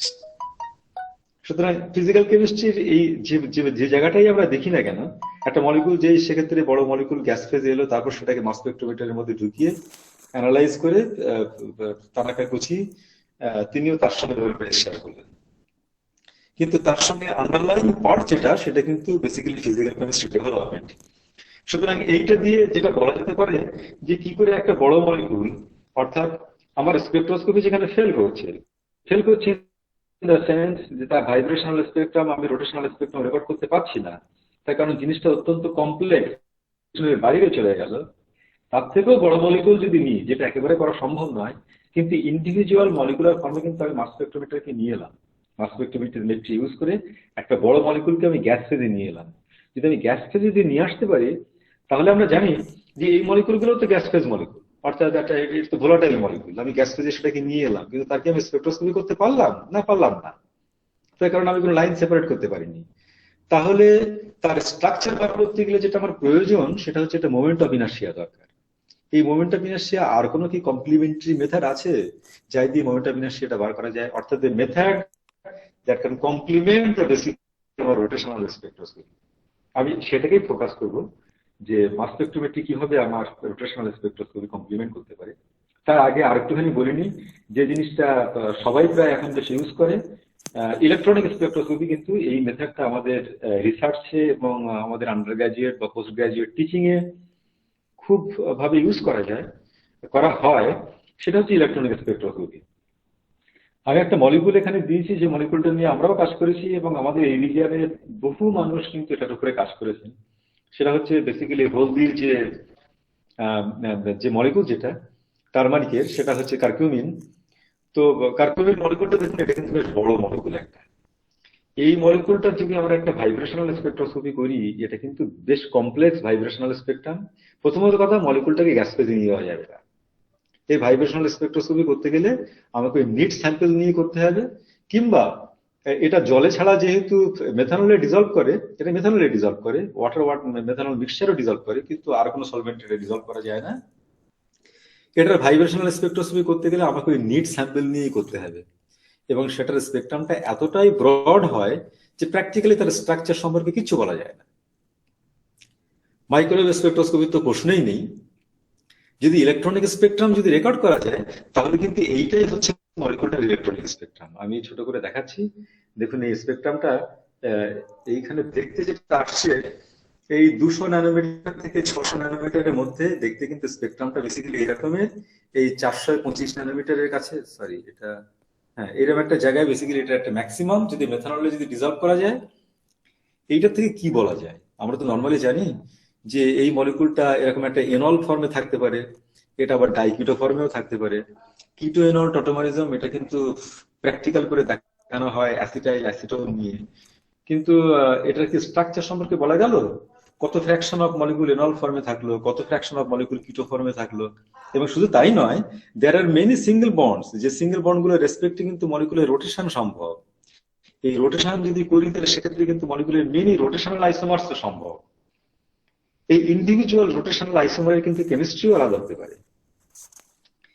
তাহলে তো স্ট্রাকচার সম্পর্কে বিশেষ কিছু বলা গেল না এই মলিকুলটার। কেমিস্ট্রিটা কি? কেমিস্ট্রিটাও কিন্তু বেশ ইন্টারেস্টিং। সেটা হলো যে একটা যদি 50-50 ওয়াটার এবং মেথানলের মিক্সচারের মধ্যে এই কার্কুমিন যদি ডিজলভ করে রাখা যায়, এবং যদি আমরা এক্সপোজ করি 360 nanometre light, 360 nanometre light is quite abundant from the solar radiation আমাদের ট্রপোস্ফিয়ারে। অর্থাৎ তাহলে যেটা হয় যে এটা কিন্তু বেসিক্যালি ডিকালারাইজ করে যায়। আমরা ল্যাবরেটরিতে করে দেখেছি যেটা, যে কালো লাইন যেটা, এই লাইনটা হচ্ছে পিওর একটা যদি কার্কুমিন নিই তাহলে ইউভি স্পেকট্রাম, আর সেটাকে যদি এই এই লাইটটা যদি শাইন করে রেখে দিই তাহলে দেখা যায় যে আস্তে আস্তে আস্তে আস্তে এই ইন্টেন্সিটিটা ড্রপ করতে থাকে। ড্রপ করতে করতে যেটা হয়ে যায় ইভেনচুয়ালি সলিউশনটা একদম কালারলেস হয়ে যায়। তার মানে একটা কার্কুমিনের একটা কেমিস্ট্রি হয়। তার মানে যে কার্কুমিন মলিকুলটা যদি আমাদের রোদে যদি ফেলে রেখে দেওয়া যায়, রোদে যেহেতু সোলার সানলাইট, এই সানলাইটে 360 ন্যানোমিটারের লাইট যথেষ্ট পরিমাণ থাকে, এটা কিন্তু বেসিক্যালি ফটোকেমিক্যালি রিয়াক্ট করে যায়। কিন্তু সেই রিয়াকশনটা কি হয়, কি প্রোডাক্ট তৈরি হয়, সেটা অ্যানালাইজ করবো কি করে? কারণ যেহেতু পুরো জিনিসটা কালারলেস হয়ে গেল, তাহলে আর ইলেকট্রনিক স্পেকট্রোস্কোপি দিয়ে বিশেষ কিছু করা গেল না। কারণ এই যে নিচের লাইনটা যেটা দেখানো হয়েছে, এইটা কিন্তু এই 160 মিনিট থেকে 2 ঘন্টা ধরে এক্সপোজ করার ফলে ভাইব্রেশন তো রোটেশন তো কিছু করা গেল না। তাহলে যে স্ট্রাকচার যদি বার করতে চাই কিভাবে করব? ওয়ান ওয়ে হচ্ছে এনএমআর স্পেকট্রোস্কোপি করা। এখন এনএমআর কি করে অ্যানালাইজ করবো সেটা কিন্তু আমরা ফিজিক্যাল কেমিস্ট্রি সেখানে শেখালাম না। কারণ একটা এত বড় মলিকুলের বেসিক্যালি যেখানে কমপ্লেক্স মিক্সচার থাকছে, অনেক রকমের প্রোডাক্ট তৈরি হচ্ছে, এবং যেখানে কিন্তু এই মলিকুলার রোটেশন সম্ভব, অর্থাৎ মলিকুলের মধ্যে ফ্লেক্সিবিলিটি আছে, সেখানে কিন্তু এনএমআর স্পেকট্রাম অত্যন্ত complex spectrum. Unless people have expertise, এই এনএমআর স্পেকট্রাম কিন্তু অ্যানালাইজ করা সম্ভব নয়। সেকেন্ডলি, এনএমআর এর যে একটা লিমিটেশন যেটা, সেটা হলো যেটা ইউভি ভিজিবলে নেই, এটা কিন্তু যথেষ্ট পরিমাণে কনসেন্ট্রেটেড সলিউশন না হলে এনএমআর স্পেকট্রাম কিন্তু রেকর্ড করা যায় না, because basically the technique is insensitive. সুতরাং আমার কিন্তু একটা মেথড দরকার যে এই আমার কার্কুমিন মলিকুলের স্ট্রাকচারটা, গ্যাসটা যে আমি কিভাবে অ্যানালাইজ করতে পারি, এবং এই যে প্রোডাক্টটা তৈরি হলো সেই প্রোডাক্টটাও আমি গ্যাস ফেজ স্পেকট্রোস্কোপির কোনো কমপ্লিমেন্টারি মেথড ইউজ করে সেটাকে আমরা কতটা বলতে পারি। যে 100% সাংঘাতিক কনফিডেন্টলি যে বলতে পারবো তা না, কিন্তু যেখানে কিছুই বলতে পারছি না সেখানে কিছুটা বলা যায় কিনা আমি সেখানে দেখাবো যে সত্যি সত্যি কিন্তু মাস স্পেকট্রোমেট্রি যেখানে স্পেকট্রোস্কোপি ফেল করছে সেখানে it has a big role. কিরকম ভাবে? তো আমরা ল্যাবরেটরিতে যেটা করেছি ঠিক একই মেথডে, ম্যালকম ডোল যে মেথডে বার করেছিলেন সেই মেথডে করেই যে জিনিসটা করা হয় সেটা হচ্ছে এরকম ধরনের একটা ল্যাবরেটরিতে যেটা করা হয় সেটা এখানে যেটা দেখিয়েছি, যেটা দেখানো হয়েছে যেটা, সেটা বেসিক্যালি কিন্তু একটা গ্যাস সেল। এই গ্যাস সেলটা একটা সিলিন্ড্রিক্যাল সেল। সেই সিলিন্ড্রিক্যাল সেলের মধ্যে যেটা আছে, যে ডট ডট গুলো, ফাইনার ডট যেগুলো দেখানো হয়েছে, এটা কিন্তু কতগুলো inert gas. Inert gas, it could be argon gas, it could be helium gas, এবং সেটা কিন্তু আমরা ডায়াটমিক মলিকুল নাইট্রোজেন গ্যাস পর্যন্ত নেওয়া যেতে পারে। যে কোনো একটা ইনার্ট গ্যাস দিয়ে একটা সিলিন্ড্রিক্যাল সেল ইনার্ট গ্যাস দিয়ে ভর্তি করা হলো। আর এই যেগুলো দেখানো হয়েছে এটা কিন্তু basically electrode, series of electrode, যাতে করে আমরা একটা ইলেকট্রিক ফিল্ড, একটা গ্রেডিয়েন্ট তৈরি করতে পারি। গ্রেডিয়েন্টটা কিরকম ধরনের? যে এইখানটা ধরুন আমার জিরো ফিল্ড আর এদিক থেকে আমার ফিল্ডটা বাড়ছে। সুতরাং অন্যভাবে করা যেতে পারে, হয়তো একটা ভিএইচ মানে একটা high field, and V low মানে বেসিক্যালি একটা low field, whatever it is, একটা সিলিন্ড্রিক্যাল সেল, সেটাকে আমরা এরকম ধরনের কতগুলো ইনার্ট গ্যাস দিয়ে ফিল আপ করেছি, এবং সেই সেলটার মধ্যে কিন্তু আমরা একটা ইলেকট্রিক ফিল্ড গ্রেডিয়েন্ট তৈরি করেছি। এই অবস্থাতে যদি ওই ম্যালকম ডোল যে মেথডটা দেখালো, সেই মেথডে যদি আমরা কার্কুমিনকে আমরা গ্যাস ফেজে এরকম ধরনের একটা ফাইনার ড্রপলেট তৈরি করে, কারণ কার্কুমিন যেহেতু আমার মেথানল ওয়াটারে সলিউবল, আমি সেটাকে ডিজলভ করলাম। ডিজলভ করলে আমি সেটাকে ইলেকট্রো স্প্রে করলাম। ইলেকট্রো স্প্রে মানে হচ্ছে শুধুমাত্র একটা হাইপোডার্মিক নিডলের মধ্যে নয়, সেটাকে একটা চার্জ করে, সেটাকে বায়াস করে তারপরে হচ্ছে সেটাকে আমরা স্প্রে করছি। এই করলে যেটা হয় যে প্রচুর পরিমাণে ইলেকট্রিক চার্জ সেটা কিন্তু এই ড্রপলেটের মধ্যে তখন ইনজেক্টেড হয়ে গেল। এই ড্রপলেট গুলোর থেকে ফাইনার যখন সেটাকে ডিসইন্টিগ্রেট করলো, করে কিন্তু একটা curcumin molecule with one charge, এইটা কিন্তু গ্যাস ফেজে তৈরি করা সম্ভব। এটা একটা পজিটিভ চার্জ যেমন হতে পারে, তেমনি নেগেটিভ চার্জ হতে পারে। পজিটিভ চার্জ কি করে তৈরি করবো?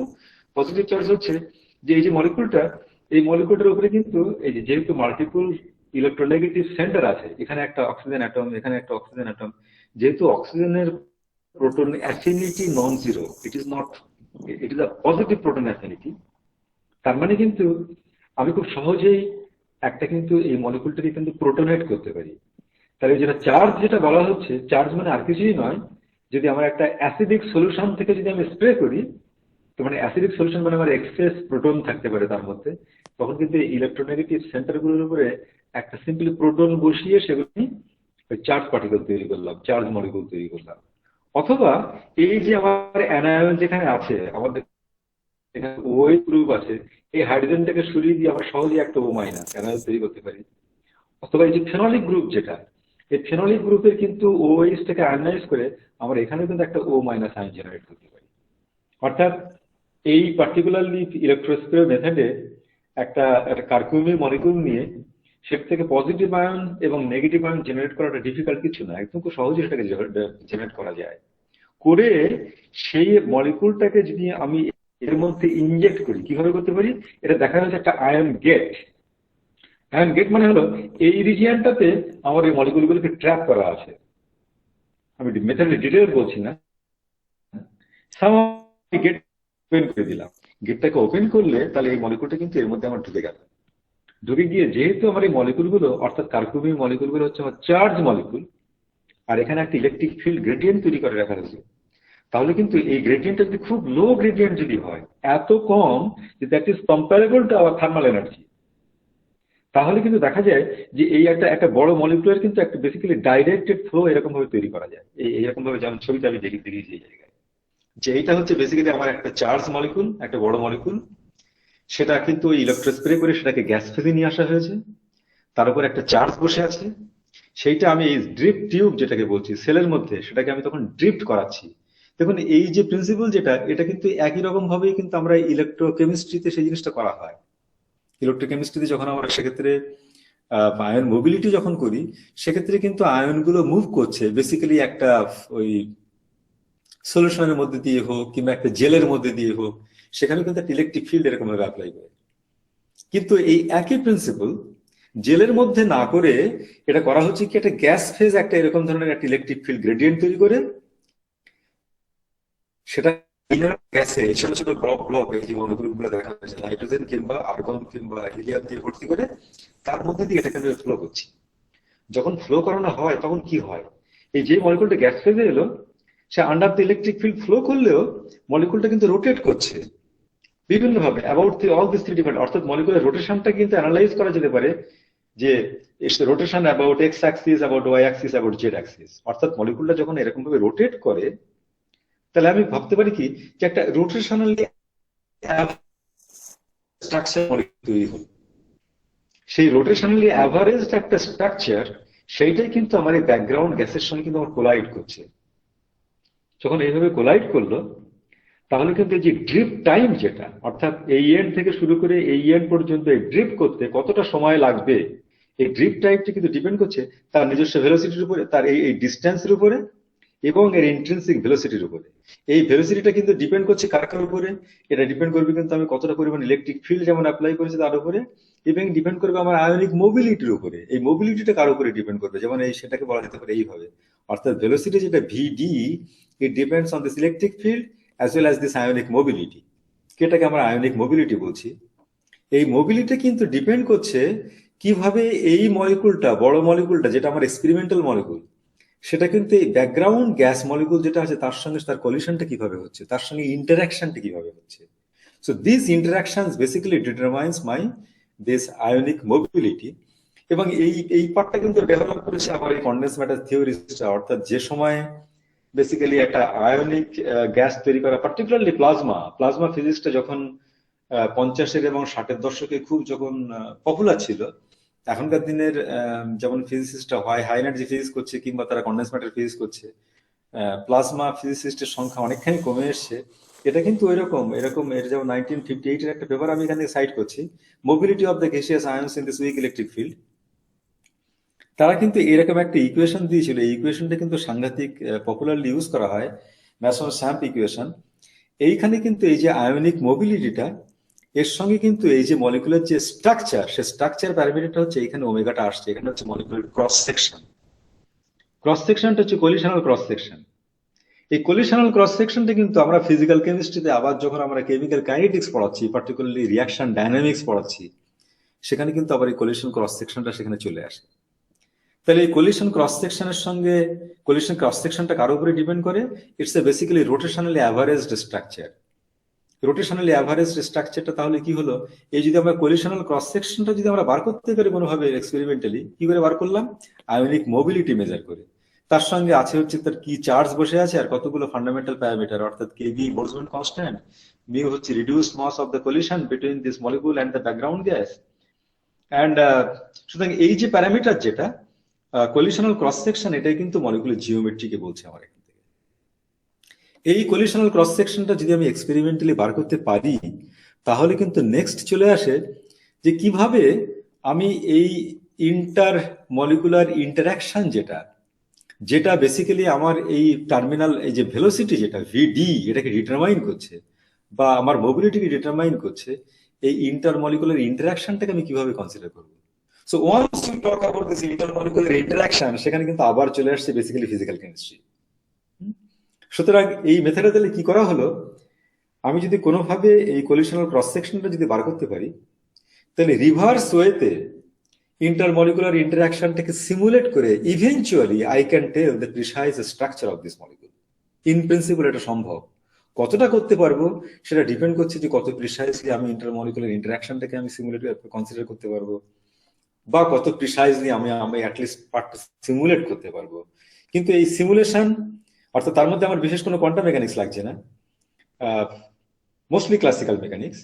এবং এই ধরনের এক্সপেরিমেন্ট এটাকে কম্বাইন করেই কিন্তু একটা লার্জ মলিকুল, সেই মলিকুলের জিওমেট্রি কিন্তু বার করা সম্ভব এমন জায়গাতে যেখানে কিন্তু বেসিক্যালি স্পেকট্রোস্কোপি ফেল করছে। কোনোভাবেই এইরকম ধরনের কার্কিউমিন সাইজের একটা মলিকুলের কিন্তু মলিকুলার স্ট্রাকচার বার করা সম্ভব নয়। এটা একটা কার্টুন ডায়াগ্রাম দেখানো হয়েছে যে যখন এরকম ধরনের একটা কমপ্লেক্স মলিকুল যখন আমার একটা এরকম এগিয়ে মধ্যে দিয়ে যখন ফ্লো করে, তখন তো তার কলিশন যেটা হয় অর্থাৎ ব্যাকগ্রাউন্ড গ্যাসের সঙ্গে যখন কোলাইড করছে, সেই কলিশনটা কিন্তু বিভিন্নভাবে কনসিডার করা হয়। খুব সিম্পলেস্ট ফর্মে যেটা করা হয় basically it's hard sphere collision টাইপের করে, that is the starting point.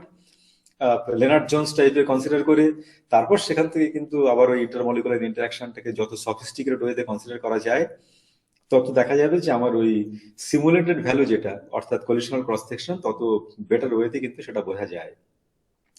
টেকনিকটার পাওয়ারটা হচ্ছে, যেমন একটা এক্সাম্পল আমি এখান থেকে দিচ্ছি, যে যেমন ধরুন এরকম একটা মলিকুল, একটা বেসিক্যালি অর্গানিক মলিকুল দেখানো হয়েছে এখানে, যে মলিকুলটা অ্যানিলিন ডেরিভেটিভ, এই পোর্শনটা হচ্ছে অ্যানিলিন, আর এইখানটা একটা স্টার গ্রুপ আছে, কার্বনের গ্রুপ ও, অ্যান্ড এখান থেকে একটা ইথাইল গ্রুপ। এখান থেকে এই মলিকুলটাকে যদি আমি এরকম প্রোটনের যদি করি অর্থাৎ ইলেকট্রোস্প্রে যদি করি, তাহলে কিন্তু প্রোটনটা এইরকম একটা জায়গায় বসতে পারে, অথবা এইটা তো একটা বেসিক গ্রুপ, এখানেও কিন্তু একটা প্রোটন বসা কিন্তু এরকম জায়গায় সম্ভব। কিন্তু কোথায় আমার প্রোটনটা বসলো এটা কিন্তু আমি সলিউশন ফিজিক্স কোনোভাবেই বলা সম্ভব না। কিন্তু এই ইলেকট্রোস্প্রে করে মানে এটার রিভার্স ওয়েতে সিমুলেট করলে দেখা যায় যে সলিউশনের মধ্যে দু জায়গাতেই প্রোটনেশনটা হয়, অক্সিজেনের উপরে হয়, নাইট্রোজেনের উপরে হয়, এবং এক্সপেরিমেন্টালি কিন্তু সেটার এই যে ড্রিপ টাইম যেটা, সেই ড্রিপ টাইমটা এক্সপেরিমেন্টালি বার করে তার থেকে আমার এই ম্যাসন স্যাম্প ইকুয়েশনে বসিয়ে সেখান থেকে কলিশনাল ক্রস সেকশনটা বার করা যায়, এবং তার থেকে মলিকুলার স্ট্রাকচারটা বার করা সম্ভব। এই এইরকম ধরনের জিনিস। আর একটা আমি একটা কমপ্লেক্স এক্সাম্পল দিচ্ছি, যেমন ধরুন এই দুটো মলিকুল কিন্তু এটা কিন্তু ড্রাগ ডেভেলপমেন্ট ইন্ডাস্ট্রিতে এটার সাংঘাতিক রকমের অ্যাপ্লিকেশন, যেখানে বেসিক্যালি বায়ো ইনফরমেটিক্স এর সঙ্গে কিভাবে ফিজিক্যাল কেমিস্ট্রিকে কম্বাইন করা যায়। যেমন ধরুন দুটো এখানে ড্রাগ মলিকুল দেখানো হয়েছে, একটা এই একটা ড্রাগ মলিকুল আর এই একটা ড্রাগ মলিকুল। এই দুটো মলিকুল কিন্তু তাদের মলিকুলার ফর্মুলা এক, তাদের মলিকুলার জিওমেট্রি এক, কোনোভাবেই কিন্তু তাদের মধ্যে ফারাক করতে পারবেন না।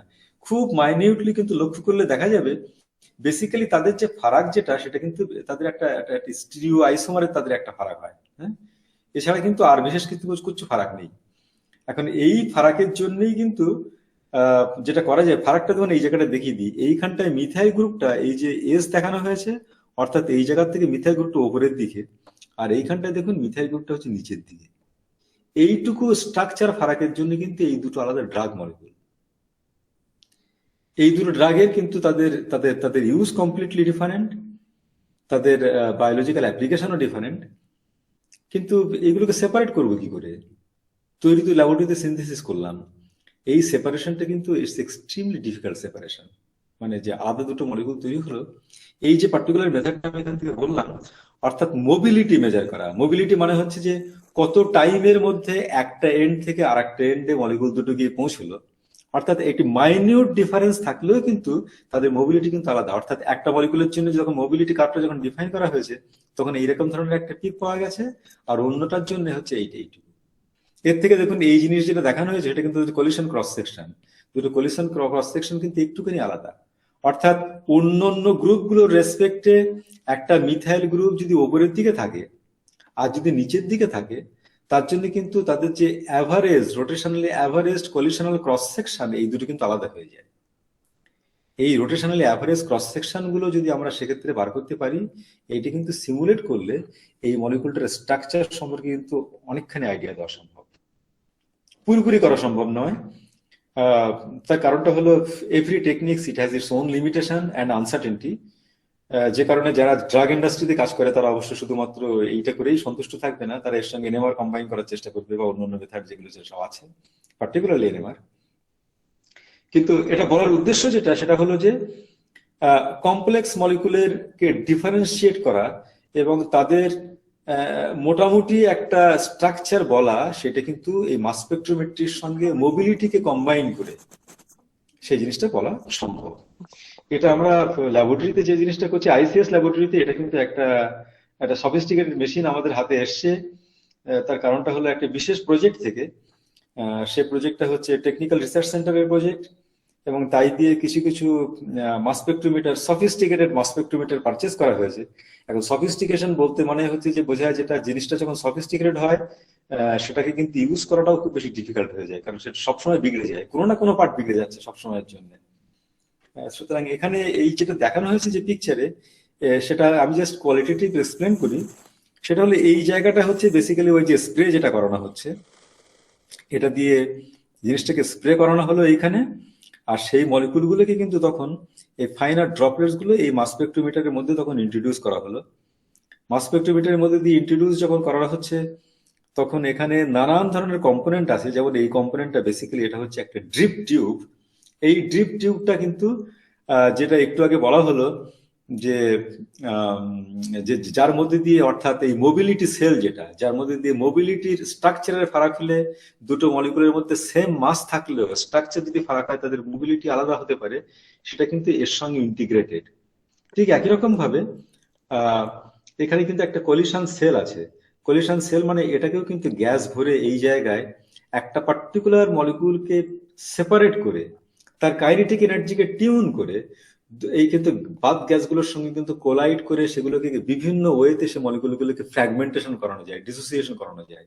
এবং তারপর once you just know that how much kinetic energy আপনি দিয়েছেন সেক্ষেত্রে, বা ইউ হ্যাভ গিভেন, তার থেকে সেই পরিমাণ কাইনেটিক এনার্জি আরআরকেএম থিওরি অ্যাপ্লাই করে কিভাবে ডিস্ট্রিবিউটেড হচ্ছে, তার থেকে কোন কোন বন্ড গুলোকে ব্রেক করতে পারে, যার জন্য আমি একটা সাফিসিয়েন্ট একটা সার্টেন ফ্র্যাগমেন্টেশন প্যাটার্ন পেতে পারি, এবং যে প্যাটার্নটা কিন্তু ইভেনচুয়ালি ইউজফুল হয় একটা মলিকুলকে ক্যারেক্টারাইজ করার জন্য বা তাদের স্ট্রাকচার ডিফারেন্সিয়েট করার জন্য।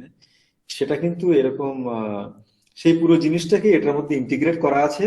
এবং এই পার্টটা হচ্ছে basically it's high resolution mass spectrometry part, যেটাকে বলা হয় টাইম অফ ফ্লাইট, TOF। এটা দিয়ে কিন্তু খুব যথেষ্ট হাই প্রিসিশনে এবং রেজলিউশনে মাস স্পেকট্রাম রেকর্ড করা যায়। সুতরাং খুব ডিটেলস আমি যাচ্ছি না এক্সপেরিমেন্টের ডিটেলস এর মধ্যে। আমি দুটো একটা এক্সাম্পল শুধুমাত্র দেখাবো ওই কার্কুমিন নিয়েই, জাস্ট এখানে বলি। কার্কুমিনের দুটো পার্ট কিন্তু বলা হলো, যে কার্কুমিনের একটা কার্কুমিনের দুটো দুটো আইসোমারিক স্ট্রাকচার থাকে বা টটোমারিক স্ট্রাকচার। একটা বলা হলো কিটো আর একটা হচ্ছে এনল, এবং তার উপরে যদি একটা প্রোটন যদি দেওয়া হয়, তাহলে যে একটা কিটো ফর্ম পাওয়া গেল, একটা এনল ফর্ম পাওয়া গেল, এবং দুটোই কিন্তু প্রোটনেটেড ফর্মে পাওয়া সম্ভব।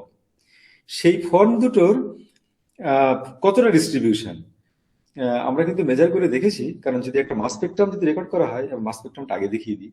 এইটা হচ্ছে বেসিক্যালি, আমার কাছে আছে, দেখি। এইটা কিন্তু বেসিক্যালি একটা একটা কার্কুমিন মলিকুল যদি নেওয়া হয়, তার মাস স্পেকট্রামটা কিন্তু দেখতে এরকম ধরনের। এটা এটা একটুখানি ভাঙচুর করার পরে, সরি, এখান থেকে। এইটা হচ্ছে বেসিক্যালি একটা কার্কিউমিনের থেকে একটা প্রোটন বার করে নিলে যেটা থাকে, যে কার্কিউমিনের অ্যানায়ন, সেটার মাস। তার মানে মলিকুলটার মাস বেসিক্যালি হচ্ছে 368। অর্থাৎ তার মানে একটা মলিকুলের মাস স্পেকট্রাম পাওয়া সম্ভব। এই মাস স্পেকট্রামকে প্রোব করে যদি একটা সলিউশন ফেজে যদি সেক্ষেত্রে একটা একটা মোবিলিটি ওরকম যদি করা যায়, তাহলে কিন্তু এইরকম ধরনের একটা একটা একটা দুটো পিক পাওয়া সম্ভব এক্ষেত্রে। অর্থাৎ একই রকম ভাবে ওই যে আমরা আয়ন মোবিলিটি, আয়নিক মোবিলিটি, যেটা ফিজিক্যাল কেমিস্ট্রি ক্লাসে পড়ানো হয়, সেই সেই টেকনিকটার সঙ্গে যখন আমরা মাসকে কম্বাইন করছি,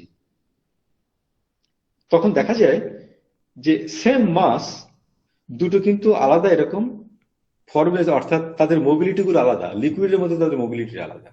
তার থেকে তারা কতটা কিটো ফর্মে আছে, কতটা এনল ফর্মে আছে, সেটা কিন্তু ডিস্টিংগুইশ করা যায়।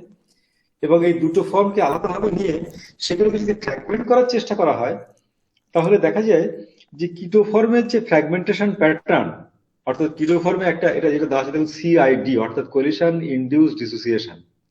10 ইলেকট্রন ভোল্ট কাইনেটিক এনার্জি দিয়ে, 10 electron volt energy means that is sufficient amount of energy to break number of chemical bonds. এই পরিমাণ কাইনেটিক এনার্জি দিয়ে যদি একটা ব্যাকগ্রাউন্ড নাইট্রোজেন গ্যাসের সঙ্গে যদি কোলাইড করা হয়, তাহলে কার্বন মলিকুলগুলো কিভাবে ভাঙে। অর্থাৎ ডাইকিটো ফর্ম যদি হয়, তার যে ফ্র্যাগমেন্টেশন প্যাটার্ন যেটা এইখানে দেখানো হয়েছে, আর যদি ওই কিটো এনল ফর্ম যদি থাকে, তার যে ফ্র্যাগমেন্টেশন প্যাটার্ন, এটা কিন্তু আলাদা। এই প্যাটার্ন গুলো কিন্তু এক্সপ্লেনও করা যায়, যে কেন এই প্যাটার্ন গুলো আলাদা হচ্ছে কিটো এনল ফর্মের জন্য এবং ডাইকিটো ফর্মের জন্য। তার থেকে কিন্তু প্রিসাইজলি বলা সম্ভব যে এই মলিকুলের কতটা পরিমাণ কিটো এনল ফর্মে থাকছে এবং কতটা পরিমাণ হচ্ছে আমার ডাইকিটো ফর্মে থাকছে। এবারে আমি রোটেশনাল স্পেকট্রাম যেটা রেকর্ড করেছি, এই যে রোটেশনালের ইকুইভ্যালেন্ট যেটা, অর্থাৎ এইরকম ধরনের একটা কার্কিউমিন মলিকুলকে যদি এরকম ড্রিপ টিউবের মধ্যে যদি আমি এরকম ভাবে ফ্লো করাই, তাহলে ফ্লো করলে দেখা যায় যে যদি আমার ডাইকিটো ফর্ম যদি থাকে, তাহলে আমাদের ওই অ্যাপারেটাসের মধ্যে যে ড্রিপ টাইম যেটা, সেই ড্রিপ টাইমের কিন্তু এই টাইমটা অর্থাৎ এইরকম একটা জায়গাতে আসে। অর্থাৎ অ্যাবাউট 22 মিনিট ধরে সময় লাগে ওই ড্রিপ টিউবটার একটা এন্ড থেকে আরেকটা এন্ড পর্যন্ত ফ্লো করে যেতে, মলিকুলটা যদি ডাইকিটো ফর্মে থাকে। আর যদি কিটো এনল ফর্মে যদি থাকে, অর্থাৎ একটা গ্রুপ কিটো আর একটা গ্রুপ এনল, তাহলে দেখা যায় সেটার যে এই মোবিলিটি স্পেকট্রাম যেটা, দেখতে এরকম ধরনের হয়। অর্থাৎ দেখুন, এই যে ড্রিপ টাইম যেটা, অর্থাৎ নিয়ারলি 22 পয়েন্ট সামথিং, এটা কিন্তু পিওর এনল ফর্ম দিয়ে শুরু করলে কিন্তু এই জায়গা থেকে আসে, এবং এটা কিন্তু মাল্টিপল পিক কিন্তু এখান থেকে পাওয়া যাচ্ছে। অর্থাৎ এনল ফর্ম যদি তৈরি হয়, তার যে স্ট্রাকচার, তার যে ইন্ট্রিনসিক স্ট্রাকচার গ্যাস ফেজে, তার যে সে ড্রিপ টাইম আলাদা হওয়ার জন্য তার থেকে যে ক্রস সেকশন যেটা বার করেছি আমরা ওখান থেকে ওই ম্যাসন স্যাম্পল ইউজ করে, সেই ক্রস সেকশনটা কিন্তু এইখান থেকে ডাইকিটো ফর্ম যেটা, তার ক্রস সেকশন থেকে কিন্তু আলাদা। এর ক্রস সেকশনটা হচ্ছে 185.9 অ্যাংস্ট্রম স্কোয়ার, এর ক্রস সেকশনটা কিন্তু 203.4 অ্যাংস্ট্রম স্কোয়ার। এই দুটো ক্রস সেকশন আলাদা থেকে যদি যদি উল্টো দিকে যদি সিমুলেট করা যায়, তাহলে কিন্তু এই এই এই যে যদিও একটা কমপ্লেক্স মলিকুল এখানে, তার রোটেশনালি অ্যাভারেজড স্ট্রাকচার, যেটা কিন্তু মাইক্রোওয়েভ স্পেকট্রোস্কোপি থেকে ইন প্রিন্সিপাল পাওয়া যেত হয়তো, কিন্তু অ্যাকচুয়ালি পাওয়া সম্ভব নয়, সেটি কিন্তু বার করা সম্ভব, করাও গেছে। In fact we have done this experiment. এই এই জিনিসটা আমরা পাবলিশ করছি, এখন এটা পাবলিশ করা হয়নি। কঙ্কনদার পনারে একটা জার্নাল অফ ফিজিক্যাল কেমিস্ট্রি একটা স্পেশাল ইস্যু বার করছে। This is going to be accepted there, minor correction আছে, সেটা করা হওয়ার পরে। আচ্ছা, পরে এখানে আসি কার্কিউমিন যে এইভাবে রোদের মধ্যে ফেলে রাখলে, অর্থাৎ 360 ন্যানোমিটার লাইট দিয়ে এক্সপোজ করলে সেটা যে ডিকালারাইজেশন হয়ে গেল, কালারটা কি কেমিস্ট্রি হলো, সেইটা যেহেতু ভিজিবল রেঞ্জে কোনো তার অ্যাবজর্পশন এখানে নেই, তাহলে এটা কিন্তু আবার আমরা সেক্ষেত্রে মাস স্পেক্ট্রোমিটার অ্যাপ্লাই করলাম, করে দেখলাম যেটা তৈরি হয়েছে, যেটা বেসিক্যালি সেটা কিন্তু একটা ডাইমারাইজেশন, একটা ডাইমার কিন্তু তৈরি হয়েছে এখান থেকে। দেখুন এখানে মনোমার হচ্ছে 368, তার উপর একটা প্রোটন বসালে 369 হলো, তার ডাবল যদি ডাইমার তৈরি হয়, ডাইমারের উপরে আরেকটা প্রোটন বসালে মাসটা হয় 737, এবং সেটা হচ্ছে ডাইমারের পিক এখান থেকে। এবং মাস স্পেকট্রোমেট্রি এতটাই সেন্সিটিভ, যখন কোনো গ্লাস অ্যাপারেটাস ইউজ করা হয়, সেটা যে বোরোসিলিকেট যে গ্লাস, তার মধ্যে সোডিয়াম পটাশিয়াম নানান ধরনের যে আয়ন থাকে, সেই আয়নগুলো কিন্তু একটু একটু সলিউশনের মধ্যে চলে আসে। চলে এসে সেই মলিকুলের সঙ্গে একটা সোডিয়াম আয়নের যদি একটা কম্বাইন্ড অ্যাডাক্ট তৈরি করে, সেই ডাইমারের পিকটাও সেক্ষেত্রে আমরা প্রুভ করতে পেরেছি। এনল ফর্মের সঙ্গে সোডিয়ামের ডাইমারের পিকটাও প্রুভ করা গেছে, এবং এই ডাইমার গুলোর কিন্তু মনোমারের সঙ্গে কম্পেয়ার করে ওই একই রকম ভাবে আয়ন মোবিলিটি বার করা হয়েছে। সেই মোবিলিটি টাইমটা কত সেটা আমি জাস্ট স্কিপ করে যাচ্ছি, এই জিনিসগুলো আর দরকার নেই এতটা। সেই মোবিলিটি থেকে ডাইমারের ক্রস সেকশন কত, কলিশনাল ক্রস সেকশন, সেটা কিন্তু বার করা সম্ভব হয়েছে। কাজটা যেটা বাকি আছে সেটা হচ্ছে রিভার্স কাজ, এই কলিশনাল ক্রস সেকশন থেকে কিভাবে ডাইমারের স্ট্রাকচার সম্পর্কে বলা যেতে পারে। আমি আমার মনে হচ্ছে যে আমি এইখানেই শেষ করি। বেসিক্যালি যেটা বলতে চাইলাম সেটা হলো যে স্পেকট্রোস্কোপি অরিজিনাল যে অবজেক্টিভ, বেসিক্যালি মলিকুলার স্ট্রাকচার বার করা, সেই স্ট্রাকচারটা যখন টিপিক্যালি ভাইব্রেশন এবং রোটেশনাল স্পেকট্রোস্কোপি ফেল করে, যখন মলিকুলার সাইজ বড় হয়ে যায়, NMR স্পেকট্রোস্কোপি ডেফিনেটলি অ্যাপ্লাই করা সম্ভব, but once there is molecular flexibility, NMRও সেক্ষেত্রে তার লিমিটেশন চলে আসে because of the spectral broadening. সেক্ষেত্রে কিন্তু এই যে মডিফাইড মাস স্পেকট্রোমেট্রি, অর্থাৎ ইন্ডিভিজুয়াল মলিকুলার মাসটাকে জানা গেল, এবং ফিজিক্যাল কেমিস্ট্রির টেকনিক যেটা মোবিলিটি, কোন একটা জেলের মধ্যে দিয়ে নয়, কিন্তু একটা গ্যাসের মধ্যে দিয়ে ফ্লো করে যে মোবিলিটি, এবং সেক্ষেত্রে তার কলিশনাল ক্রস সেকশন বার করে রিভার্স ওয়েতে তার মোমেন্টাম ইনার্শিয়া বার করে তার স্ট্রাকচার বার করা, এইটা কিন্তু মাস স্পেকট্রোমেট্রি দিয়েই করা সম্ভব। এখন এত ডিটেলসে হয়তো ফিজিক্যাল কেমিস্ট্রি আন্ডার গ্রাজুয়েট ক্লাসে পড়ানো সম্ভব নয়, বা বা এমএসসি ক্লাসে পড়ানো সম্ভব নয়, বাট অ্যাটলিস্ট পার্টলি ইন্ট্রোডাকশন কিন্তু দেওয়া সম্ভব, যে স্পেকট্রোস্কোপির লিমিটেশনটা কোথায়, এবং সেই লিমিটেশনটা যদি ওভারকাম করতে হয়, আমাদের স্টুডেন্টরা যদি যদি যদি রিসার্চে আসে, modern trend of the physical chemistry, যেখানে কমপ্লেক্স সিস্টেম নিয়ে হ্যান্ডেল করা হয়, তখন সেক্ষেত্রে কি ধরনের টেকনিক ইউজ করা যায়, এটার একটা ইন্ট্রোডাকশন থাকলে আমার মনে হয় খারাপ হয় না। আমি এটা জাস্ট একটুখানি করি যে আইসিএস টেকনিক্যাল রিসার্চ সেন্টার কিন্তু এটা তৈরির জন্য ডিএসটি আমাদের জেনারাসলি ফান্ড করেছে। যে রিসার্চ গুলো দেখালাম এটা পিয়ালি করেছে এখান থেকে। আর সর্বাণীকে তো আপনারা অনেকেই সবাই চেনেন। সর্বাণী যদি অফিসিয়ালি সায়েন্টিস্ট নয়, but actually she is writing all the scientific reports and handling all the funds, so she must deserve my acknowledgement. এই বলে থ্যাংক ইউ, আমি শেষ করছি এখানে। যদি কিছু কোশ্চেন থাকে তাহলে আমি